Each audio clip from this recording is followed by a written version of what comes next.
Tonight, we will be talking about some bad ideas to get the spotlight back on you after years of fading away as an irrelevant comedian and commentator by attention whoring yourself out in a photo shoot where you hold the decapitated head of President Obama. No, wait, that would actually be bad. What I mean is the head of President Trump, in which case, who really cares? People are outraged that President Trump would actually even consider pulling out of the Paris Accord, an agreement between countries to save the world from the horrors of what global warming fear-mongering alarmists say is the end of times of Earth due to climate change. We also have Carolla and Dennis Prager are getting together and asking for your donations to fund a new movie project they are working on that spotlights liberal colleges and their safe space mentalities that have resulted in colleges being the institutions in which free speech used to thrive and has led to the shutting down of any dissenting opinions to the progressive agenda. We also have Senator Chris Murphy of Connecticut.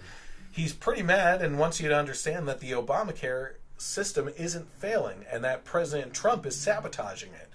That's all well and good if you are able to take things at face value with politicians. I, however, am not that type of person and of the belief that maybe you should do a little homework on the issues and get the facts.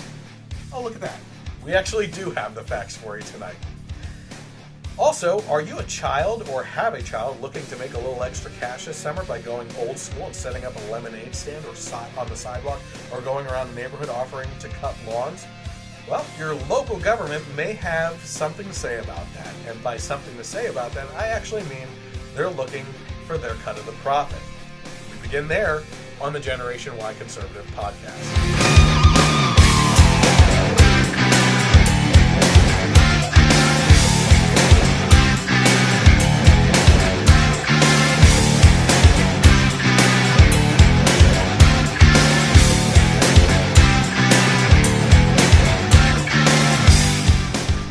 Everyone, welcome to the Generation Y Conservative podcast, where the truth is greater than agenda, or our new tagline, we don't assume anything. So you can also follow me on social media by looking for the Generation Y Conservative on Facebook, which you might be watching right now with Facebook Live. You go to that page, you can like the page. We also encourage you to hover over the following button and go down to get notifications, because we do the live podcast on Thursdays or Fridays. And that will actually send you a notification on when exactly we're going live. I get notifications on my phone for people like Dave Rubin and Milo Yiannopoulos when they go live, so I can tune in instantly, and that's great to see, especially since we do it in off hours late at night, and it's either Thursday or Friday, so I don't want you missing out on some things. You can also find me on YouTube, which is even more important because the HD audio and video versions of these podcasts go up on there, as well as some other interesting material that we'll talk about in just a second. What I want you to do with that is subscribe to it and then hit that little bell on the YouTube page, on the homepage for me, because you'll actually get notifications when we publish videos on that page as well. That's really important right now because YouTube, being a subset of Google, and Google being a pretty liberal company, it's not a conspiracy theory. They're shutting down the opinions of conservatives on YouTube and hiding those in search results so that they don't show up. So if you want that kind of content, I would encourage you to go, not only do it to my page, but everyone that you follow, go and hit that little bell so you get notifications when someone publishes a video on a page that you like. You can also find me on Twitter at Gen Y Conservative without the E on the end, where you can interact with me, get involved with questions and comments and everything. The audio version of this podcast is available on Google Play, Stitcher, and now iTunes, which is put there by KLRN Internet Radio, which you'll hear this podcast rebroadcast to on Sundays from 3 p.m. to 6 p.m., where you'll find the show there as well. So I want to welcome back Mike, who's sitting with me right now. He's been on the last couple podcasts. And has been a real trooper because he actually has to drive quite a distance to come out here and do this with me in the bunker. I think I said to you earlier, it's not too hot out tonight. It's actually a really nice temperature here, and we're not being attacked by massive bugs or anything like that. Yep. So it's actually working out for us. We spotlight charities every month, and we go through different details of that charity throughout the month. Now, last month, we focus on a charity called the Allentown Rescue Mission, which is local here to the Lehigh Valley in Pennsylvania. And they focus on men's issues, men's rehabilitation from drugs and things like of that nature, and they're homeless in most cases. There's a lot of things that go into that. This month we're actually focusing on women's issues, and that being an organization called the Truth for Women. Now, the Truth for Women's mission is providing restorative care for sexually exploited women and increasing awareness. Their vision is for a community free of sex trafficking. Now, if you've been following along with the podcast, I've actually spotlighted 2 other sex trafficking charities where you can actually help out the victims of sex trafficking, including VAST, which is Valley Against Sex Trafficking, which is local to the Lehigh Valley as well, and also OUR, which is Operation Underground Railroad, which is a more international one where they send elite teams in to save these people. But this is just one more organization for you to consider donating money to or volunteering your time for that I believe is worthy of your donation and time. They provide various trainings which can be adapted to meet the need of your work, church, school, and organization, including an overview of human trafficking, service provider human trafficking training, and effectively working with trafficking victims. So what they essentially do here is you make a donation of a certain amount, and that's listed on the website, and they will actually come to your church or your workplace or your organization and teach you how to help out the victims of these sex trafficking things in these areas. Certainly, this is the first week of this donation, being that it's June. We're going to focus on Truth for Women throughout the month of June, and we'll dive in and discuss a little bit more about the organization. I happen and also just found out today, didn't know this beforehand, looked on the website and saw in the meet the team that I actually know someone on the board of directors, so that was pretty interesting too. But we're going to further discuss this organization and some other details that we didn't cover tonight. But in the meantime, while you're looking into it, you can find out more and look into either donating financially or by giving your time by visiting www.truthforwomen.org. So, before we get into things, I mentioned that I had something else to say about the YouTube channel. We've been focusing on movie reviews and doing movie reviews. The last movie review that you'll see on the YouTube page right now is Guardians of the Galaxy Volume 2, where Mike and myself and my friend Nick, who's a liberal, came with us to see the movie, and it turned out to be the funniest movie review I've done to date. We've done Logan, Beauty and the Beast, Kong Skull Island, and now Guardians of the Galaxy. Well, this coming Monday, Mike and I are going to be heading out to see Wonder Woman. Mm-hmm. And it's already getting a lot of really great reviews, and we're really excited to see it. Someone may have seen it already before me.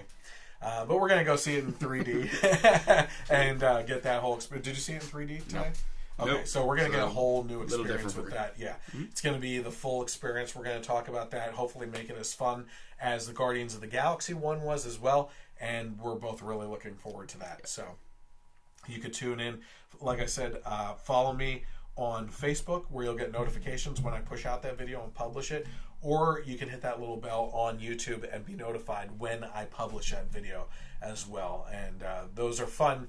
Just to lay this groundwork out for you, the first portion of those reviews are spoiler free, and we give you a score based on what we saw and kind of give a review of the performances and everything, and then we go into what I like to call the spoiler zone, and we talk to the people after that have seen the movie, and we talk about cool scenes and maybe things that we didn't like about the movie. Yep. So I encourage everyone to watch it, whether you've seen the movie or not.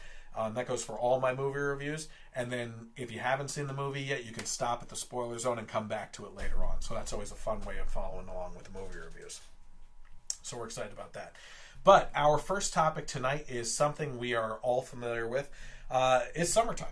Mm-hmm. I sounded like Obama there. It's summertime. We're seeing people starting to graduate from college. I'm seeing a flood of graduation pictures, either from college, high school. I've been seeing prom pictures, which signals summer's coming. And obviously the school year, I think, is just starting to end for all these other kids that are younger. Growing up, did you have a summer job as a kid before you could even drive? Actually, no. My first job.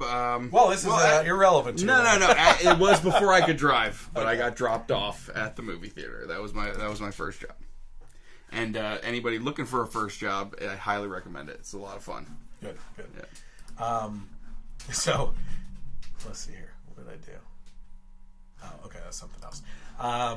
So our topic tonight, and we kind of went over it in the beginning, is that we're starting to see over the last decade, I would say, but it just keeps getting worse, is these regulations that local governments and state governments are putting out on kids trying to make some money for the summer, right? And it's getting ridiculous. So, an Alabama town requiring business licenses for teens to cut grass is the headline of this one story. Teens in Gardendale, Alabama must obtain a business license to cut grass for cash this summer. According to ABC 3340, the licensure agreement is a result of pressure from officials and other lawn services. The required business license is $110, a significant entry cost for teens. Alex Brown, who is a Gardendale resident, started a lawn care service at the age of 13 and maintains it to this day. He is incredibly disappointed at the measure, and he expressed his frustrations to the Libertarian Republic, saying that the licensure requirement is greedy and it is a slap in the face to people like me who want to work. Well, the mayor also weighed in, and that mayor's name is Stan Hoagland. Hoagland. Naga. Not going to work here anymore, that's for sure. Stressed the importance of licensure for businesses within the city limits. He told ABC 3340 that, what is with that name? ABC 3340. What the hell is that even? Doesn't make any sense. Just throw tons that of tracking, in there. yeah. We're going to talk a lot about throwing mud at the wall tonight. That tracking down children making extra money this summer is not a priority, though.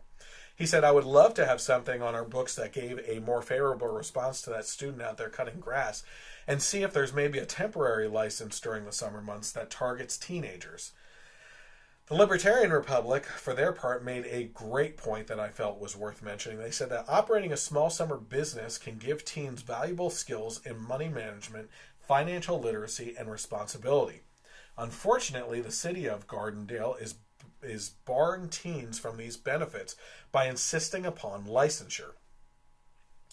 That's a great point. Mm-hmm. I think that one, wasn't it Louis C.K.? Did you see his recent appearance on The Late Show where he was talking about old school, like that we should be sitting in seats in airplanes amazed that we're flying, yeah, and people are complaining about sitting on the tarmac, and then a trip across You're the country. Flying through the air. Something that would have taken days and weeks to do, you're doing in 4 hours. Why are you complaining about wait time? But he had something that he said where he's like, if we didn't have money when we went to go do something, we didn't do it. It's like there weren't credit cards. And if you did have a credit card, it was like you put it on the table and the guy's like, okay. like the differences of what today is and everything. But yeah, I mean, financial literacy is a huge thing. I used to do financial literacy podcasts, actually, for a company that I worked for. You can still find some pretty neat things of me interviewing young entrepreneurs on how they started up their businesses, how they got started financially and everything. Also did financial podcasts for teenagers and young adults. It was all really cool stuff, and I was new to video at the time, so I was a little bit more cheesy than I am now. Not that I'm any less cheesy, but yeah, I think financial literacy is really important because we are living in a society that believes that money is just able to be printed and you can use your credit card. We have huge debt problems as a country. I mean, if our country can't even spend money the way that you would responsibly spend money at home, what kind of example does that set to the citizens? Yep, sure. Anything to say on this before we move on? I mean, it's just I'm hoping that the silver lining of this is that it creates a younger generation that is conservative, that is basically seeing that the government is just digging everything they can out of them, even when they're preteens, Yes. with no regard for just giving them the ambition to start and create a business and some, how will they be motivated to hire people to do all the other things that they're not even in regulations yet. They're just imposing, making them get a license to cut grass. I mean, it's crazy.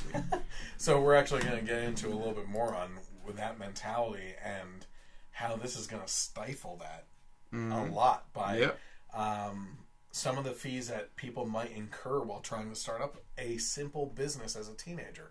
So I said, this is actually far from the only example of instances like this in regards to kids and their small entrepreneurial ventures.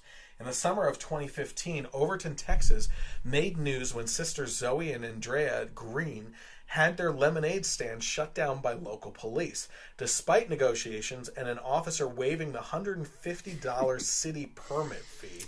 The stand remained closed because of state regulations on refrigerated beverages. This is just one example of an abundance of stories over the last decade. In 2015, CNBC ran an article about this very issue, offering some advice and tips on how to start your lemonade stand venture up, if you can even afford it. Among the things that they mention in the tips, it says to operate a lemonade stand lawfully, your entrepreneur may need to apply for a vendor permit with your town or state. A similar license from the Department of Consumer and Regulatory Affairs will run $388 for 2 years. So you better be in for the long haul on that lemonade stand. However, there is a $70 application fee and a $25 endorsement fee. So this paperwork alone will set your lemonade mogul back almost $500, even before they factor in the cost of the citrus fruits and plastic cups. So before they even jump into this stuff, they're paying $500 to do it. Now, first, there's a couple good things on this.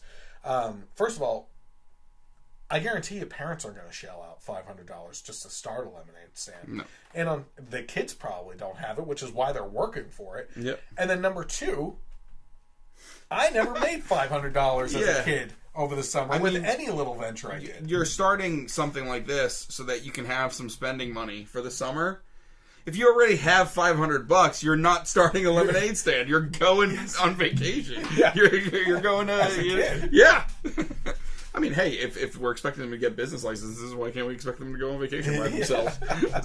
You're literally spending your summer digging yourself out of the hole to get ahead to do something with yourself. It's awful. How bad is that? It's awful. Oh, and this is all, well, yeah, I'll bring this point up after we go into public health concerns, which is a sham for this. So happens to be our next tip, public health concerns. A 7-year-old in Oregon folded her stand in 2010 because of concerns from a county health official about public safety and sanitation. In order to comply with the local health codes, she would have had to purchase a $120 temporary restaurant license. City and states vary with costs, varying this cost from what I found when I was looking into it. The cost for the temporary restaurant license varied anywhere from $70 to $200. So in this case, this girl had to pay $120 for it, but it went as high as $200 from what I found. Yeah, and what's so vile about this to me is that it's all just to get the money. Yes, it's all just to get the money. I guarantee you that there will not be a patrol officer driving down the street and stop when he sees a lemonade stand to check to make sure it's at the right temperature. No. It's to make sure they paid, they got, and then after that they're not paying attention. I'm going to need a city health official down here immediately. The Goldbergs have a lemonade stand out again. These jerks are trying to get away with it again. Yeah, right. It's crazy. Okay, so zoning and local ordinances. In conjunction with business permits, your lemonade entrepreneur needs to adhere to local ordinances concerning zoning and traffic. So, another example for you. In Maryland, during the U.S. Open in 2011, county officials issued a citation to parents because their children's stand posed a safety hazard in an area where vehicular and pedestrian traffic were heavy. Ultimately, the county waived the $500 ticket and mandatory court appearance, as well as the $38 permit fee. Oh my God. And the family reopened the stand a little bit down the street. So, smart kids or smart parents, either way, they're going to be smart kids if you have smart parents, hopefully. What happened here is the U.S. Open is going on. It's a hot time when the U.S. is... it's literally hot out when the U.S. Open is going on. Yep. And they saw an opportunity to just open a lemonade stand where a high amount of traffic is coming through, both foot and vehicular traffic, that they were going to be able to make some money on this. Yep. And what ended up happening is they got hit with fines and court appearances and this permit fee and everything else. It's like, drives me up a freaking wall. It's horrible. So you can see how this is a costly venture. Most kids wouldn't even make enough money with their businesses to cover the cost of the startup. Something that traditionally in America used to be something kids could do for free. But of course, this has more to do with the local and state governments getting their hands into the pockets of anyone that makes money. Yep. This is about them getting their cut of whatever is going on. I can guarantee you they don't really care about the little lawnmower business that you might have or about the lemonade stand that you're doing. They look at that as an opportunity that they could be making more money. And what happens with that money? They end up spending it on wasteful things and then hope that they can raise taxes and keep on getting even more from us so they can continue to make horrible mistakes. As I mentioned before, we have a government has put us into debt with bad financial decisions, and they keep on setting the example for society. Yep. You know? So, if you think that this is a rare occurrence with these types of things, then check out this map that I have up over my shoulder right now that was last updated back in 2015 of the reported incidents. This obviously does not include unreported and has only grown in numbers since then. So what you're looking at right now, and I'll actually put it up on this screen for you, is a map of the United States that back in 2015 was updated with pin drops on the map of where these regulations and incidents propped up, where kids were either fined or hit with permit fees and everything else for running a lemonade stand or another business of some sort. And that happened. Well, this is all reported incidents.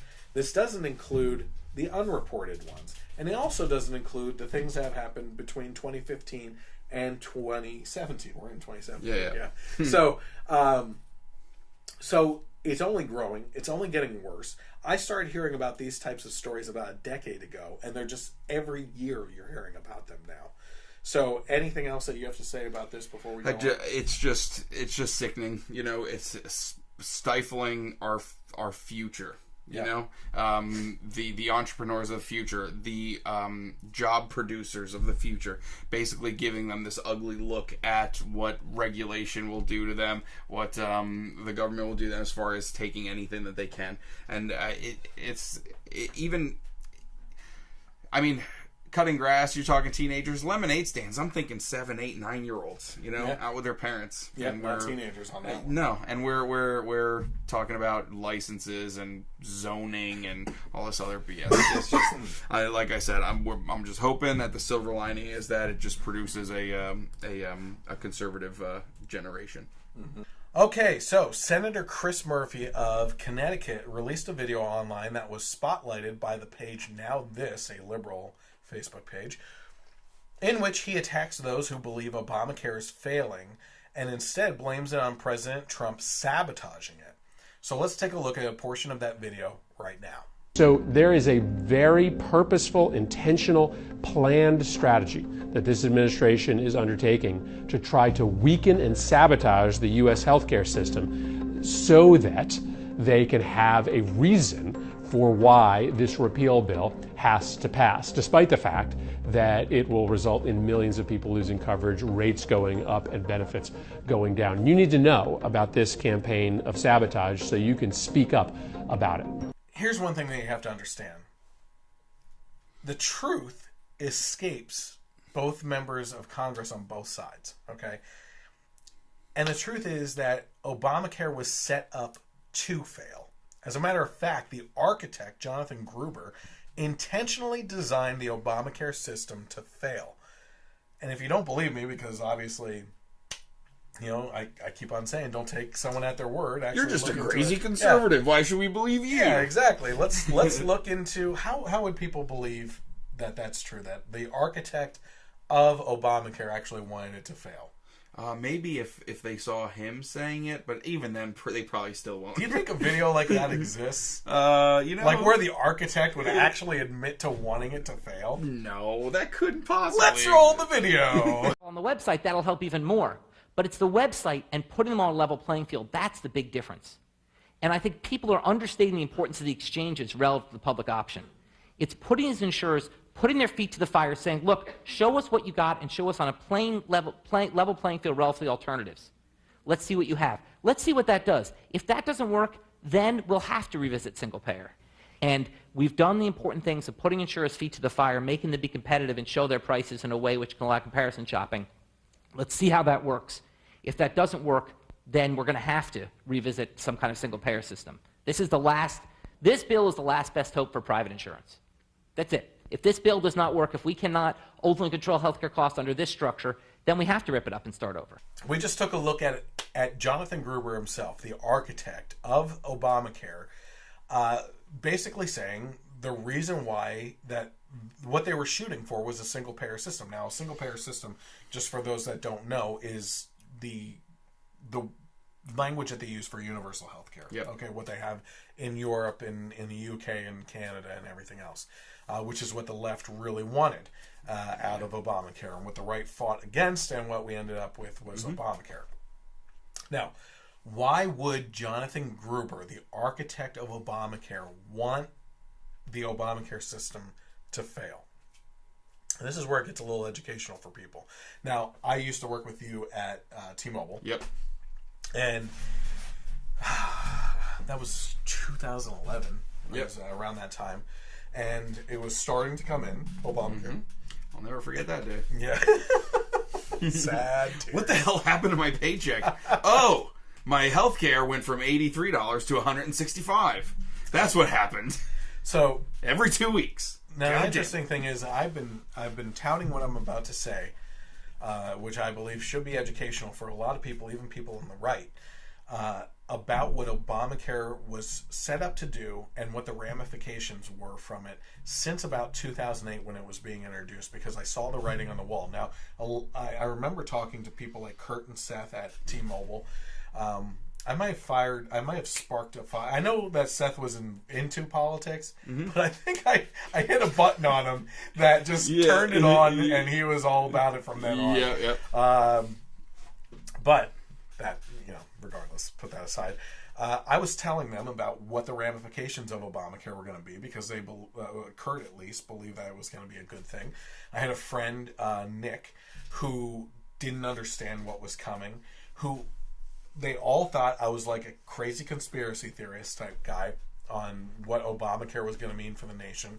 And then eventually when it did hit and things started happening, they start texting and calling me saying, what do we do now? What can we do? I'm like, guys, I've been saying this from 2008 on, that we need to get out there as a country on both sides of the aisle, because this was bad from the beginning and intentionally designed to fail. You're seeing okay, so Senator Chris Murphy in this video here said that the failing of Obamacare and the implementation of Trump's plan was going to raise premiums, raise deductibles, and lower health care coverage, right? That's exactly what happened under Obamacare. Millions of people lost their insurance.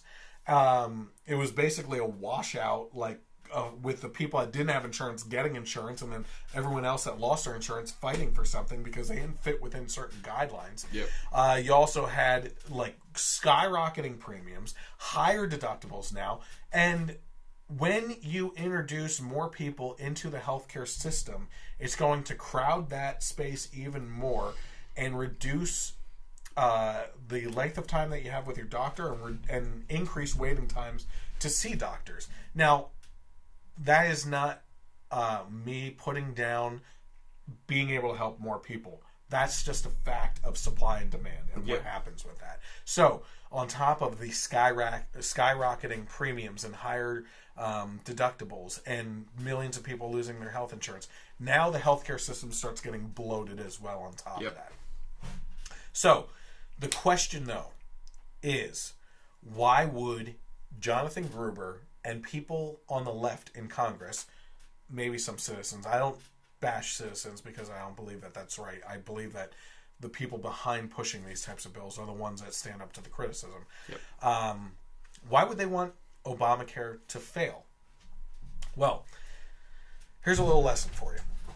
Obamacare was intentionally set up to fail so that they can introduce a universal healthcare system. Now, with Obamacare, the implementation of Obamacare became a spider web of red tape and regulations and everything. So if something like that were to fail, it's hard to get out of at that point. So what happens is the citizens actually end up, starting to lose their health care, the skyrocketing costs, they can't afford anything anymore, and they go crying out for help, okay? And not in a bad way. They're crying out for help because they can't do it anymore, right?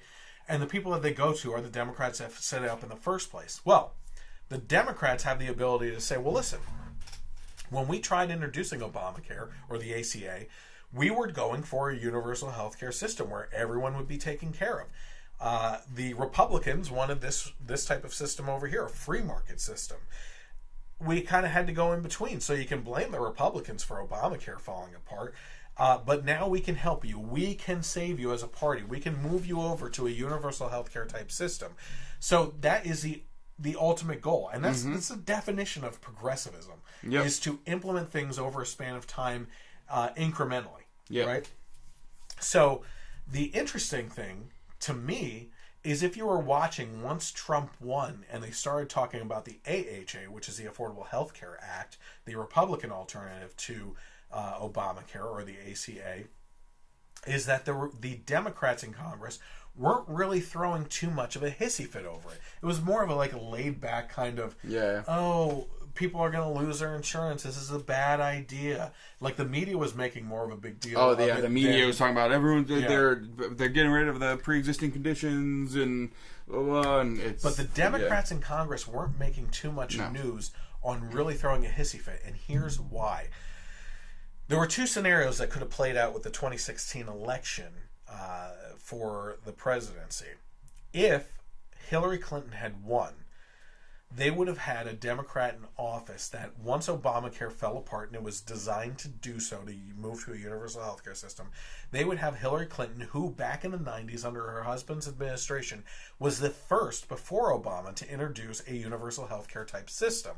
Now, she would be in place as the person to move people over to a universal healthcare system. And the Democrats would be the savior of their own plan that fell apart. But the alternative scenario actually played out, and a Republican president came into office during the time that Obamacare was falling apart. But this actually worked out to the Democrats' favor, and why they weren't throwing too much of a hissy fit on Obamacare falling apart. See, what actually happens here is as Obamacare falls apart and the Republican plan is introduced, behind the scenes and behind closed doors, they're actually rooting for the Republican care bill to pass, because once Obamacare fails and we move on to a Republican plan, they have one of two alternatives on how they're going to act towards this. One, either Republican plan is going to succeed or at least work. Like the Republicans during Obamacare, they will start to nitpick things apart and plant seeds in your head that this is the end of the world of healthcare and that things are going to fall apart. So they can plant those seeds and start throwing things at the Republicans. Or the Republican care plan, the Republican healthcare plan fails and falls apart, and they can use the Republicans as a scapegoat, saying, see, we told you that the Republican care plan wasn't going to work and we should have stayed on Obamacare. But hey, as long as we're off of both of these now, let's go to a universal healthcare system that will actually work. So those two scenarios can play out for the Democrats' favor, and why they weren't actually too upset that what's playing out is playing out, essentially. They wanted Obamacare to fail, and that's what people don't understand. the idea of progressivism is to incrementally introduce things to ultimately get to the goal. And the goal in this case for the Democrats is to have universal health care. And they can get to that by many different roads now. Yeah. And let's talk about why universal health care is not so great. Absolutely. I've posted stories over the last couple of years of people in the UK that pull their own teeth with pliers or fill in their cavities with super glue because they have to wait such a long period of time to get in to see a dentist. Yeah, I've heard horror stories of hospitals where there are people waiting in the hallways, literally just dying, you know, and it's all by prioritization, and because you're just you're not really a patient, you're just a customer. You're a number. Yeah, a number, and you can't get the top quality care, and that's why so many people in countries that have universal health care a lot of times come to the States. Yes, yep. So I actually spoke to a gentleman, a Canadian, that came down at T-Mobile. He was there for the summer, and I asked him what he thought of his healthcare system, and he said, "Let me tell you that there's an unspoken amount of people that die in my country because they have to wait in a lot of cases 6 months just to receive a biopsy to find out that they have cancer. And, 4 months into getting a call to set up that biopsy appointment, their spouse is saying, well, you're about 2 months too late because they died from cancer already. Unbelievable. And it comes down to these types of things where people aren't getting the care that they need in urgent situations. Another thing I was going to say is, originally, when the Obamacare stuff was going on, the Republicans had a lot to say. They were talking a lot about death panels, right? And that was like this horrible term for the right to use because it made things seem like the Grim Reaper judging, within the hospital systems and everything. But what it actually turns out to be is exactly like you were saying. It's prioritization, especially. That's the perfect word for it, actually. And a selection process. Yep. So what ends up happening, it's a very interesting and very horrifying thing, which is they take a look at society. They believe that people under the age of, it's somewhere between 18 and 23, haven't lived their life long enough yet. Yep. Right? Or those over the age of 60 have lived their life fully anyway. And what ends up happening is, in the regards to organ donation and everything else, or things that are needed, they will push those two ends of the spectrum out of prioritization and focus on the people in the middle. So, if someone is younger than the age of 20 and has a perfect, liver for a guy in his 30s that needs it because he has cancer, they're going to allow that teenager to die because they didn't really live that much of a life yet anyway, so who really cares? Or the person that's dying of a heart attack in their 60s, they have a pacemaker that they may be able to research or use or something like that, so they've lived their life long enough anyway, we'll just let them go. I mean, it's a horrifying thing, like how they look at that spectrum and judge these things. It's really abhorrent that systems like this exist. It's funny that they call it health care. Right, I know. It's health don't care. Oh, I'm sorry, Mrs. Jones. You have a lump on your breast? Well, you're 72, so get to the back of the line. We don't give a crap. Yes, exactly. It's just crazy. Yeah, it's pretty bad. Yeah. Okay, Adam Carolla. He's best known for his wildly popular podcast. Adam Carolla and Joe Rogan have probably the most successful podcasts out there. And I believe that Adam Carolla is probably the one that blazed the trail for how podcasts can perform and become popular and make money and everything. But Joe Rogan certainly has his own thing going on too. Yeah, he's fantastic. Yep. And the great thing about Joe Rogan is his willingness to have anyone come on as a guest, whether it's a political guest and you're on the left or on the right, or if it's something totally different, sports, actors, whatever, and always having an open mind to hear people's viewpoints and where they're coming from, respectfully disagreeing, sometimes not respectfully disagreeing. Sometimes condescending, but in a funny way. It's always funny. I have seen him talk to people and go, BS and actually using the word and going, you don't believe that. Yeah. Come on. Yeah, like he has called out some people big time on it. Yeah. Like he's had especially Jesse Ventura. Yeah, with the conspiracy theory. Oh my god. But I mean, he's had on Alex Jones and Milo Yiannopoulos and Dave Rubin, but then he's also had on like Cenk Uygur from Young Turks and the girl too, Anna Kasparian, I think her name is. But on that channel, but he has everybody on, and I think that's really great about absolutely. his channel. I agree with that. And also, if you have the resources to pull those types of individuals, like, they're not going to come on my bunker. Down in my bunker here. What? You barely want to drive out from wherever the heck you are. Bethlehem. Yeah. We're not going to tell you where we are right now. Right. So now, if you're our age, you also know Adam Carolla from The Man Show. The Man right? Show. Oh man. And that featured actually Jimmy Kimmel, who has his own late show now.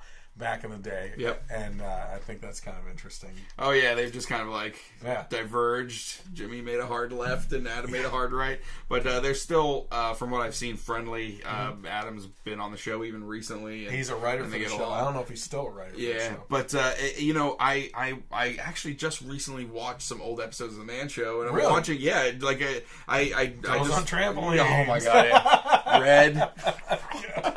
But, I watched Jimmy Kimmel on there, and I'm just like, what happened to you, man? Yeah. What happened? He's he so was funny. Yeah. Yeah.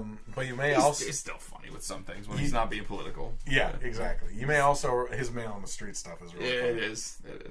You may also know Adam Carolla from the Loveline show with Dr. Drew. Mm-hmm. And actually, Adam and Dr. Drew's show is a podcast that they continue today. Yep. But Loveline was always funny. It was hilarious because they were talking about like teenagers would call in about their love triangles and different things and all these STDs, what they should do. And Dr. Drew was always very serious and took it very seriously. And then Adam just blew up with the jokes at the people. Yeah. So it was always funny. Anyway, Adam Carolla is actually teaming up with Prager University's Dennis Prager to do a crowdfunded movie about college campuses. Now, the title of the project, which is actually a documentary, is called No Safe Spaces. As of this morning, when I wrote the script for this, they are up to $157,000 of its $500,000 goal. They said on the page, it's an Indiegogo page, that we're not making this film to solve all of America's problems, but we are making this film to wake the country up to the fact that we've become a place that's no longer adult enough to discuss ideas. And there's no more dangerous place to talk about ideas than on college campuses. The site also features various no safe spaces items to purchase, such as a no safe spaces coloring book, which I find hilarious because this is like the cathartic thing for liberals nowadays is adult coloring books. Well, I mean, they are basically, especially college kids, they are grown babies. Oh yeah, absolutely. So, and a lot of adults are just they're getting there. Well, the Confederate flag thing last week. You can watch that clip as well on YouTube. There's also a T-shirt featuring the word college with a pacifier right underneath it. I might buy that. Yeah. And a Utopian University diploma. All it takes is a $25 donation to receive a digital copy of this film when it comes out. And it looks like that will be released in 2018 during either the spring or summer. So let's take a look at that trailer right now. The University of Tomorrow is here, a place of discovery, tolerance, and acceptance. We prepare our students for tomorrow's workforce by helping them discover their true gender, sexuality, and racial identity. We judge people based on racial origin and history of oppression. We call it the progressive stack. I'm Black. I'm Hispanic. I'm Asian. I'm a student at Utopia University. This university was created so I could be me. Unless I don't want to be me, then I can just be somebody else. You can pee next to me. Our campus is inclusive and recognizes the needs of all students. Except the Jews. Our commitment to diversity means that nobody graduates until they think just the right way. At Utopia University, there are no violent words to hurt me. I will punch you if you're a fascist. I'm gonna be the next Che Guevara. We speak out against privilege. We've checked our privilege. Welcome to Utopia U. A wonderful place to learn that everything your parents taught you is wrong. It's all here at Utopia U, man. It's not based in reality. It's based on your reality. Wait, hold on a second.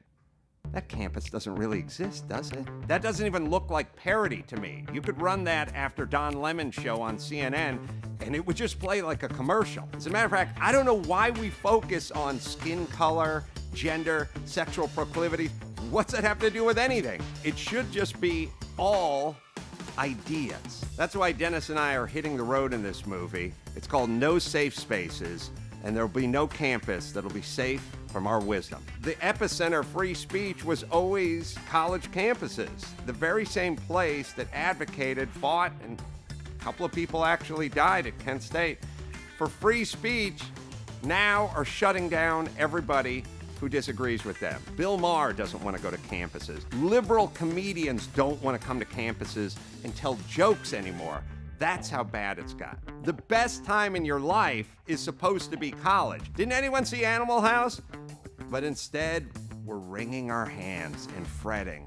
We have a group of insanely miserable people who are just hammers looking for a nail. If President Trump could just build a wall around the campuses and keep everything in the campus, that would be fine. But this horrible, childlike, adolescent attitude is spreading into society. The reason Dennis and I got together on this project is because he has more wisdom than anybody I know, and I'm funny. Look at it this way. Your dog's sick. You need it to take an antibiotic. If you hand it the antibiotic, that's Dennis, it spits it out. But if you mash it into a little hamburger meat, it laps it up, it gets the medicine, and it thinks it's having a good time and enjoying itself.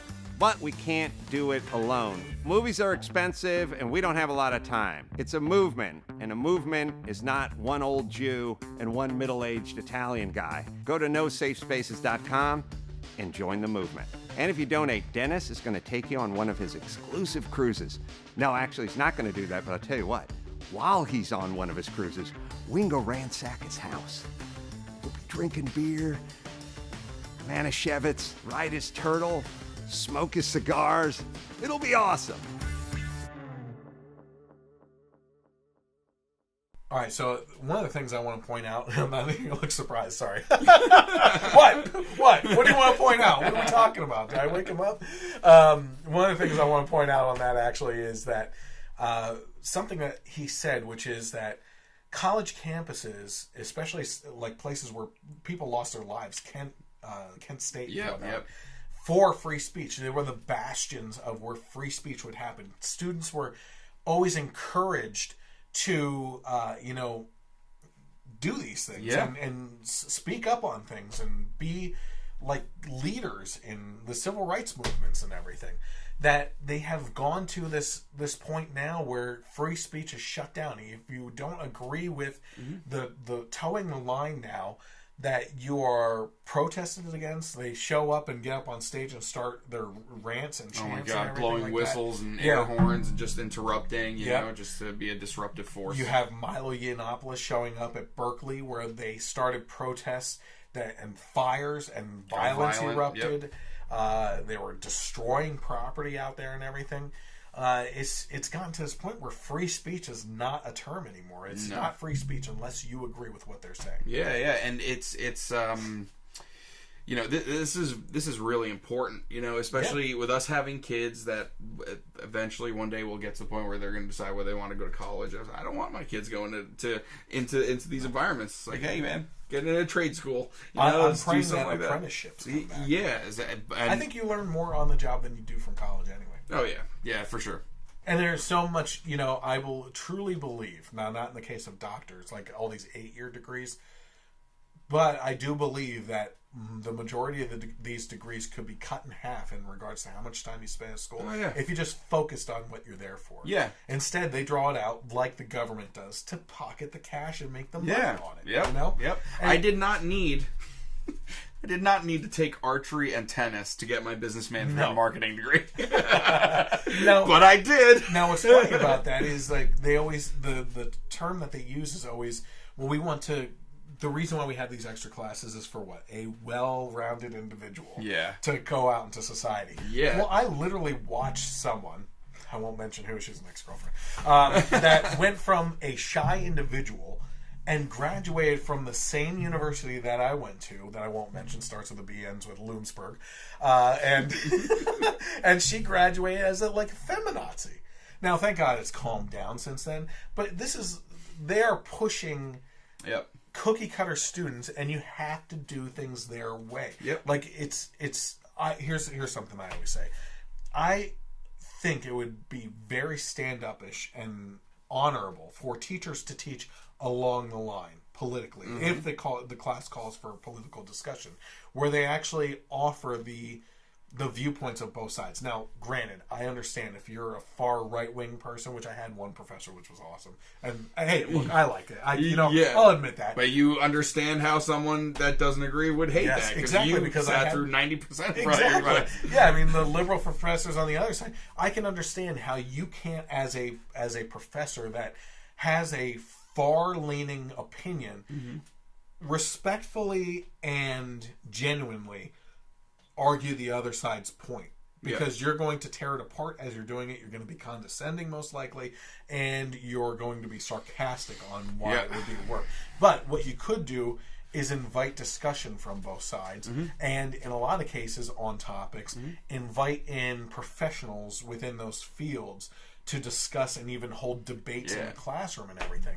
And what we should be encouraging from students is this level of critical thinking that isn't shown anymore. Yeah. Now, you can't teach critical thinking, but if you teach along the line and you show both viewpoints and you have students pick a side and write in support of that side and show their sources and everything else, that in a sense pushes them along the line of critical thinking. Yeah, and it's you're running into a lot. I think you mentioned this to me at some point, but that math class, they're getting political. Yep. It's like, just teach math. Yeah. Stick to the numbers. Just stick to what you're doing. And also, it was funny how you said that. We're spending all this money to take all these classes with the sole purpose of making a well-rounded individual, yet we want you to think a certain way and not have any well-rounded thoughts whatsoever, Yes. And when it gets to the anti-fascist people, Antifa movement, and the protesters, and not letting opposing viewpoints speak, as far as I'm concerned, if you don't let an opposing viewpoint speak, then you are conceding the argument. You're basically saying you're a fascist. Yeah, these anti-fascists are fascists by shutting down the conversation. Yep. But you're not only that, you're basically admitting that if you did have an open discourse and debate, that you're not confident in your argument against the opposing viewpoint, so you would rather just shut it down and call it racist or xenophobic or fascist or misogynistic or whatever. Well, I didn't get a chance to watch it yet, but you actually sent me a video this week that kind of went along the lines of this. And that is even on a whole nother level, because these people are eating their own. Yeah. It's happening a lot. Oh, yeah. It's a liberal arts school that has this day where it was based off a play in the 60s where African Americans were in a racist town and they didn't show up to work one day in the school, and it showed how the community couldn't function. So they have this day every year where African Americans don't go to classes or anything like that. But this year they wanted to change it where nobody went to classes. All the white kids weren't supposed to go either, and this one professor, who is a liberal, Bernie bro to the max, basically wrote a letter saying, hey, this isn't right. You were making a civil rights point before, but now it's getting to the point where it's just everyone just not going to class. Yeah. And they cornered him. They didn't let him leave. It was almost like a false imprisonment kind of situation. And even they're just yelling at him, swearing, and even when he's like oh, do you want to hear my response? No, we don't. No. We don't want to hear we don't want to talk. We just want you to be fired. So then they go to the president. They're telling him that this guy needs to be fired. He's getting cornered, and they're basically he at one point even goes, hey, I'm claustrophobic, with his hands up, and they're like, put your hands down, that's condescending. We don't care that you're claustrophobic. And this is what's happening in college campuses. They want to not only do they not want to go to class, if there are assignments due that day, they want the due date moved. They don't want any kind of penalty on their scores. That's how real life works. Yeah. Just get whatever you want. And this also, I feel like, also goes back to what we talked a couple of podcasts ago about how kids are being raised too. You don't get the belt anymore. No, I listened to that podcast over and over our personal stories. I was cracking up. It's funny. I mean, I'm still afraid of my dad. But never was abused. Anything I ever got, I deserved. And these kids deserve a lot. Never abused. Yeah. Well, they wouldn't consider it that if you told them the stories. Oh God, yeah.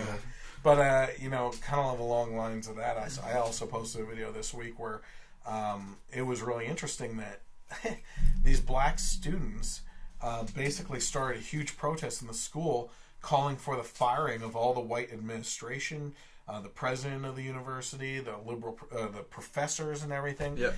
And I sat there and I watched what was happening because I watched this liberal professor woman up on the podium trying to discuss with them, and they were shutting her down exactly like what we want to hear you, right?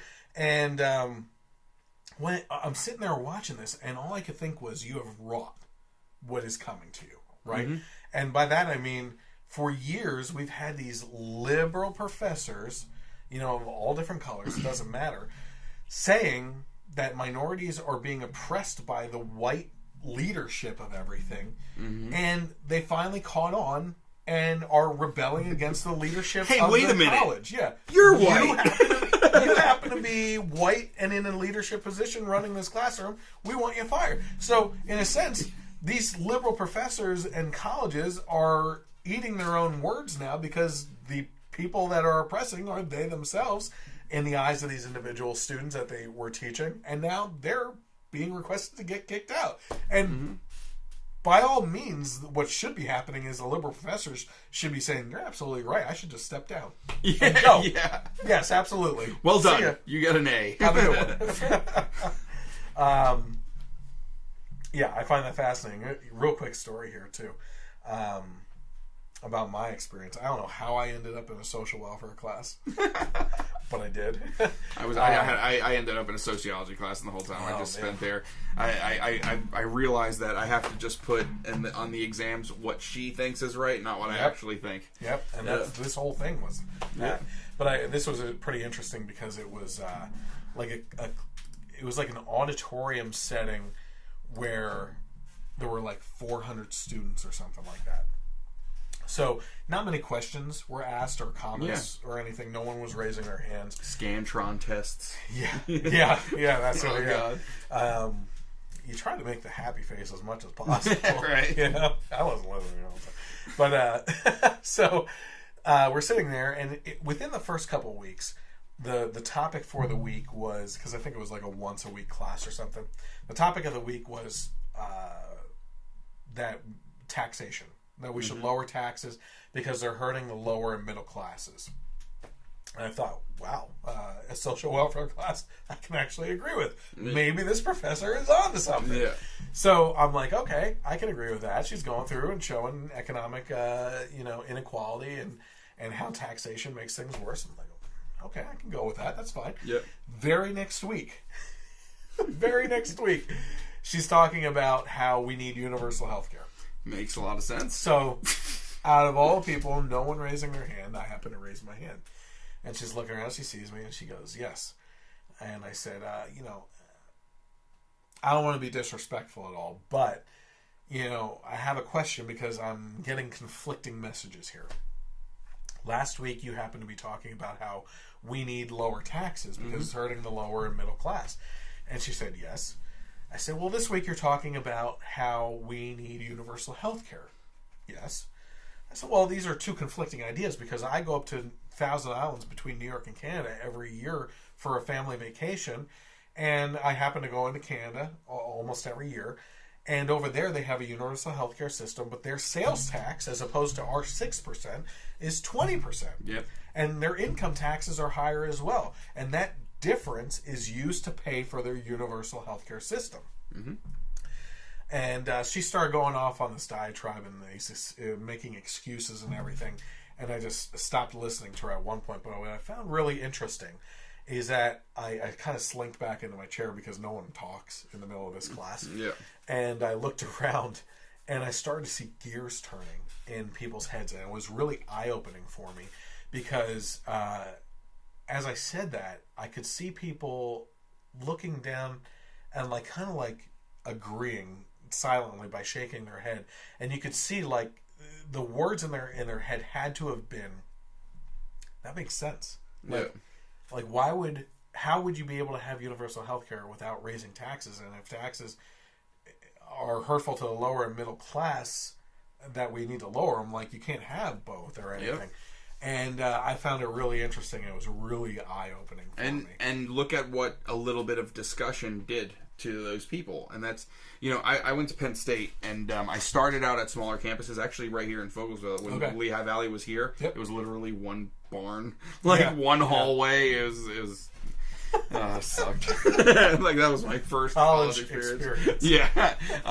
And then I went to Berks up in Reading, and I loved it there, but I wanted to go to main campus, right? So my junior year, I went to Maine. Was it Acme Pizza? Yeah, right. Yeah. Folded in so big. Yeah, it was crazy. I saw Dave Chappelle live there. Really? So that's where I learned to put ranch on my pizza. Yep. So it was a fun experience, but I was never a big partier or anything like that. And also, I had a lot of classes like you had, like you just described. There was a building at Penn State, Maine called the Forum.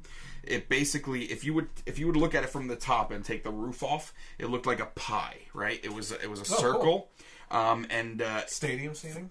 Yeah, from the outside, it's only one floor, but it goes into the ground. So all the teachers, they're all right next to each other, and then it's just like pie slices, all the different rooms. Yeah, probably like doors on each side. Yeah, all around the perimeter, and then you just go down into your seats. So it was a cool building, but I hated the classes. Yeah. Like, there's no discussion. It's, like I said, Scantron, like 3 exams, 50 questions, multiple choice. You can't, like, elaborate on answers or do essays or anything like that. And I was at Maine for 1 year, and I came back to Berks. I finished at Berks, and I had a much better experience because I just didn't fit into those big classroom settings. Yeah. Because you were just a number. Yes. You just took the teacher just talks at you, and then you learn it, and you take a multiple choice test. There's no discussion. Have to answer the way that they do. Exactly. Yeah. Now, where even in any schools, they're taking discussion away.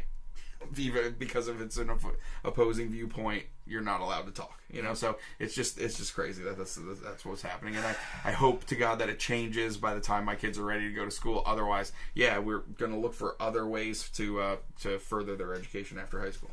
Well, once the next bubble to pop is college. Mm-hmm. It's a college bubble. Tuition wise, it's becoming completely unaffordable. You're in debt way too long in your life to pay it off. And I think that's one of the main reasons why you're seeing technology playing a part into online universities, and people paying a lot less, learning on their own time and doing it from home where you don't have to pay the overhead of the buildings and everything else that go into it. Yeah, and we've also talked about this when we spoke about Mike Rowe before. Now, granted, that was about the genes and everything. Yeah. But I talked with my brother last weekend about this.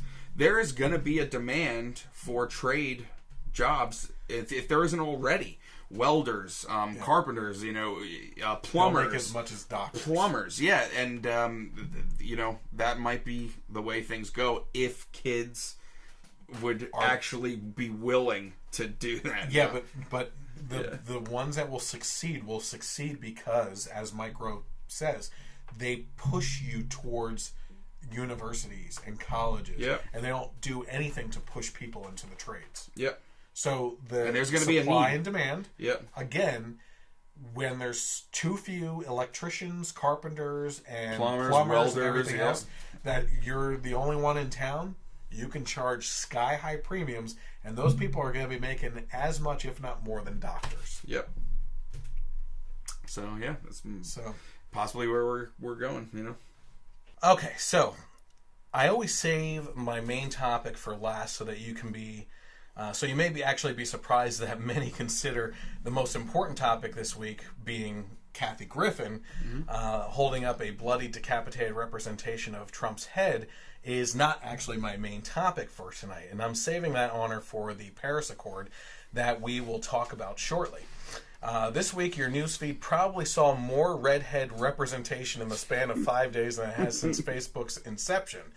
Kathy Griffin posed for a photo session holding a bloodied representation of Trump's head and tried to pass it off as a joke.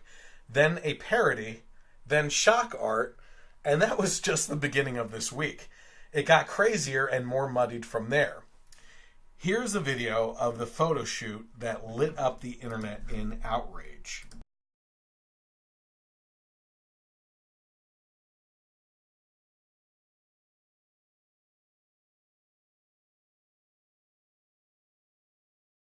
Here is what the video actually should have looked like.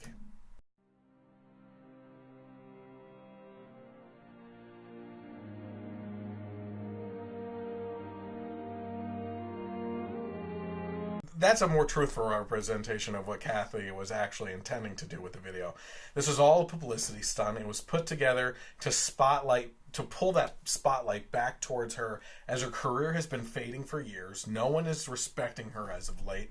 And besides a couple of cult followers that think she is an edgy person and a symbol of the feminist and LGBT community, there's no one that really... I don't find anyone that's going crazy over Kathy Griffin. No. You know?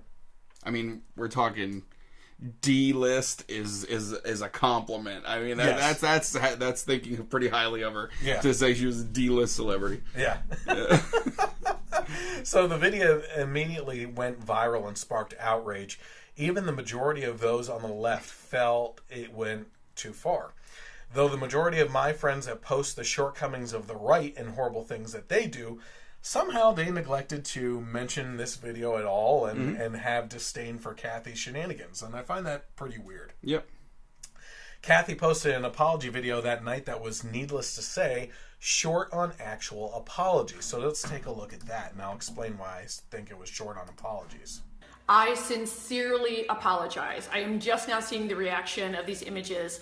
I'm a comic. I crossed the line. I moved the line, then I cross it. I went way too far. The image is too disturbing. I understand how it offends people. It wasn't funny. I get it. I've made a lot of mistakes in my career. I will continue. I asked your forgiveness, taking down the image, going to ask the photographer to take down the image, and I begged for your forgiveness. I went too far. I made a mistake, and I was wrong. Okay, so, anything that you have to say about that apology video before I get into it? I mean... Taken at face value, she said I was wrong. She said I apologize. She said I see now the error of my ways. Blah, blah, blah. But does she mean it? I don't believe she means it at all. And this, I don't know. Do you have the clip? The original. The clip from while they were doing the photo shoot? No, but you can mention Okay. it. Yeah. So the reason I don't believe this at all is because there is video of her and the photographer looking at the photo and everything, joking about this response exactly. Saying, oh, we're going to have to get our lawyers. We're going to go to federal prison. You better, apologize to your parents for anything. So she knew.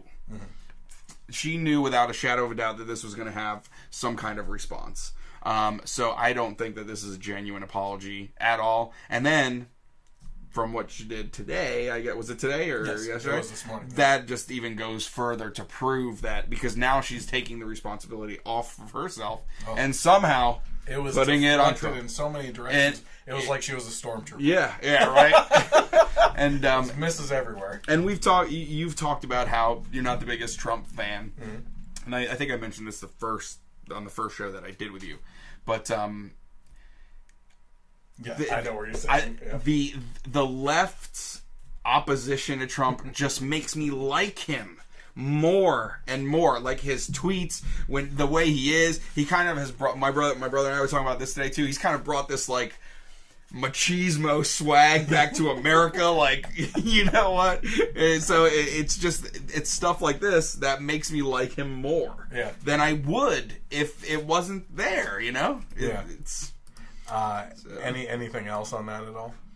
Well, I mean, we have to discuss if what is more grotesque, Trump's bloody head or her unmakeup face in that apology video. I mean, I don't know which one just makes me cringe more. Let me get to that. So I said I took a little bit of a different approach. I don't think her apology was for what she actually did. If you actually listen to the very beginning, and I'm just going to play the very beginning here. Okay, so let's just play it one more time. I sincerely apologize. I am just now seeing the reaction of these images. Okay, so she is apologizing for the reaction to the images. So she's not sorry about anything that she's done. You know, this is all about the reaction. She's not sorry for what she did. She's not sorry that, you know, she didn't think things through. She's not sorry for that she went too far. She's not sorry that she participated in the culture of spreading hate. It's not that she is encouraging it's not that she's sorry that she's maybe encouraging actual psychopaths of society on the left to commit horrendous crimes against the Trump family, which is exactly what the left told us and said of much less incidents under the Obama administration. Was anytime we did something, when the right perpetrated something, when Obama was in office, you know, they would say, you might not be a threat to the office, but you're encouraging psychopaths out there to do this. Okay, so she's not sorry for doing that, which is what the left would be railing against us for. She is sorry that there's a negative reaction to her, and specifically towards her because of her career. Yeah, that's all this is. You know, and then career exactly. You know, and then I said, to go off of what you just got done saying, I said, what happened prior to shooting this apology video? Oh yeah, so if she really meant it, she would have put a little bit of time and some mascara and whatever. Here's a theory. It's just a theory. I'm not saying that this actually happened or anything. But was it Kathy or an assistant that was the genius that said, Kathy, you're taking a beating over this, okay? So let's forgo the makeup on the apology video and make you look like one of those citizen underlings. You know, be one with the people, Kathy. Yeah. Was there another nixed video where she was wearing makeup? Did it go through a process of like, which one's going to play out a little bit better here? You know, regardless, this video and apology were all around fails in my mind. You know, honestly, I'm wondering if she should have even apologized. I don't know. If she was going to do what she did today, why should there have been an apology video to begin with? You know, the assistant. Listen, Kathy, we think that if you looked like the 34th. The middle of the country. Yeah. What if we put some black over a couple teeth? Yeah. And put like a John Deere hat on. Yeah. Yeah. No. If you look like the 34th Goblin in Lord of the Rings, then maybe people would like it better or something. Oh my gosh, it was horrible. So this obviously didn't play out very well over the course of the week because Kathy's career immediately started to take hits with this career. My career as Anderson Cooper's best friend. Yeah. Well, we're assuming her career. Her comedy appearances were getting canceled around the country. Other appearances were canceled as well, and her position at CNN was let go, or in this case, in other words, basically fired, due to these remarks.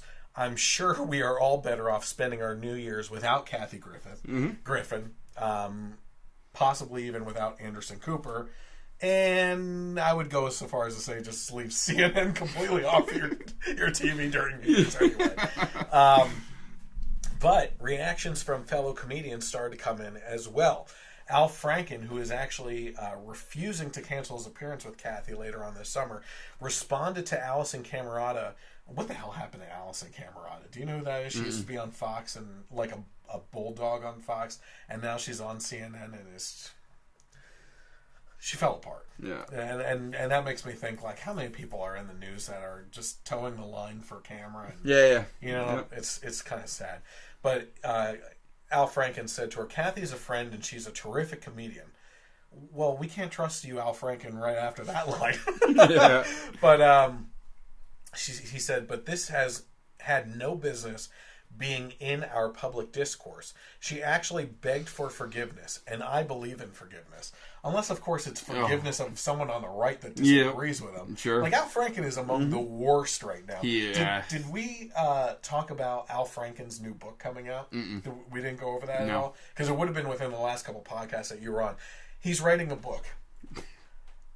I kid you not. The title of it is Al Franken, a Giant of the Senate. Oh my God. He is among one of the worst people in all the congressional hearings I have to sit through to watch, like how they were ripping into the appointees. The appointees. Yeah. I mean, I had to watch them just to see what they were saying.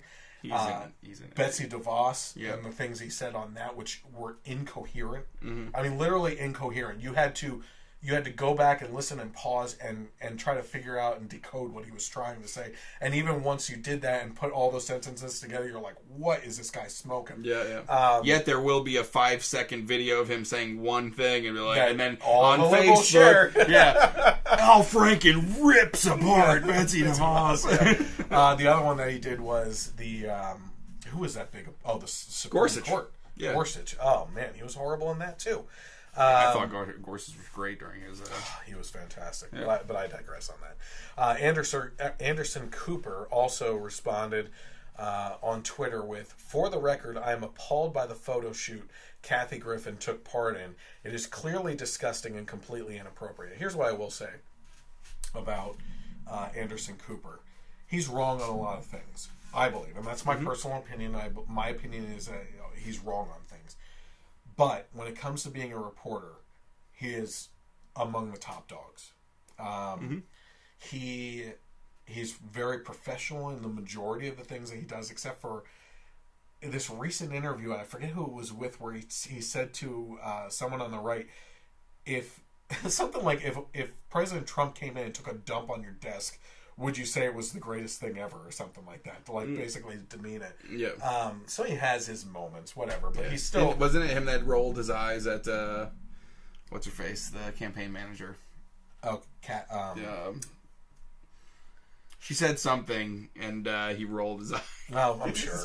Yeah, I can't even think of her name. Yeah, it's just escaping me. Catherine? Or? No, I it's can't think of it. Yeah.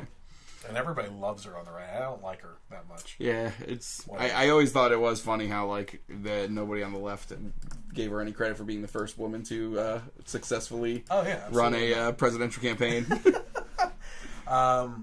So who else was reacting? Well, we also got a reaction from one of my favorite shows, actually to make fun of, The View, which, as I always say, is called The View and not Views for a reason.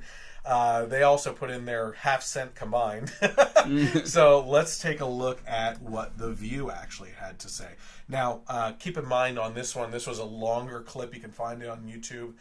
It's about an 8-minute clip. I clipped it up, and I'm outright being honest on this, cherry-picked the things that I want to talk about what they said.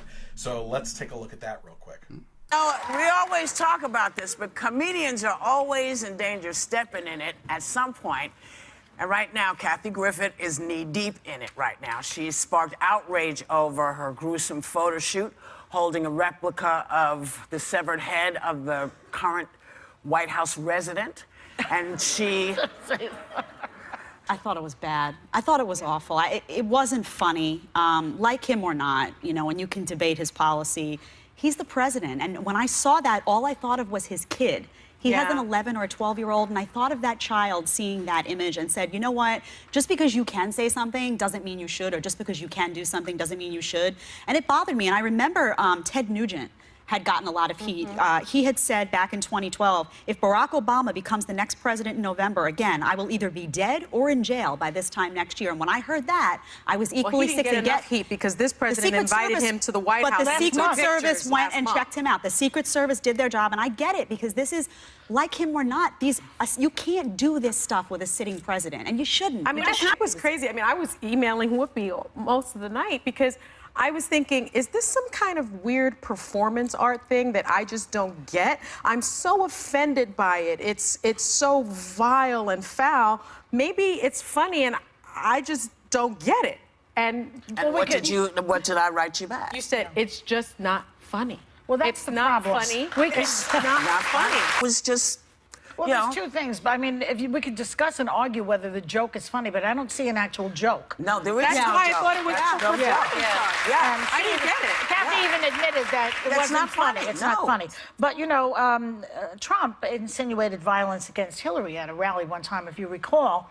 he said if she gets to pick her judges, nothing you can do. Although the Second Amendment people, maybe there is, I don't know, implying that, someone will shoot Hillary. And so when you talk about the children being upset, well, Chelsea Clinton, who's coming on the show today, that was a little scary for her, too. I remember a really smart therapist I went to who said, when your reaction is out of proportion to the circumstances of the moment, it says more about you than them. Yeah. So the idea that people would spend their days down with Kathy Griffin, we have bigger things in our lives. Yeah. People spoke up. She reacted. Now let's move on. Well, Chris Cuomo this morning made a statement that I have to take issue with Chris because I love him and he's been doing a great job. But he said the comedians today are sort of getting mean-spirited and going over the line. I think he's referring to Saturday Night Live.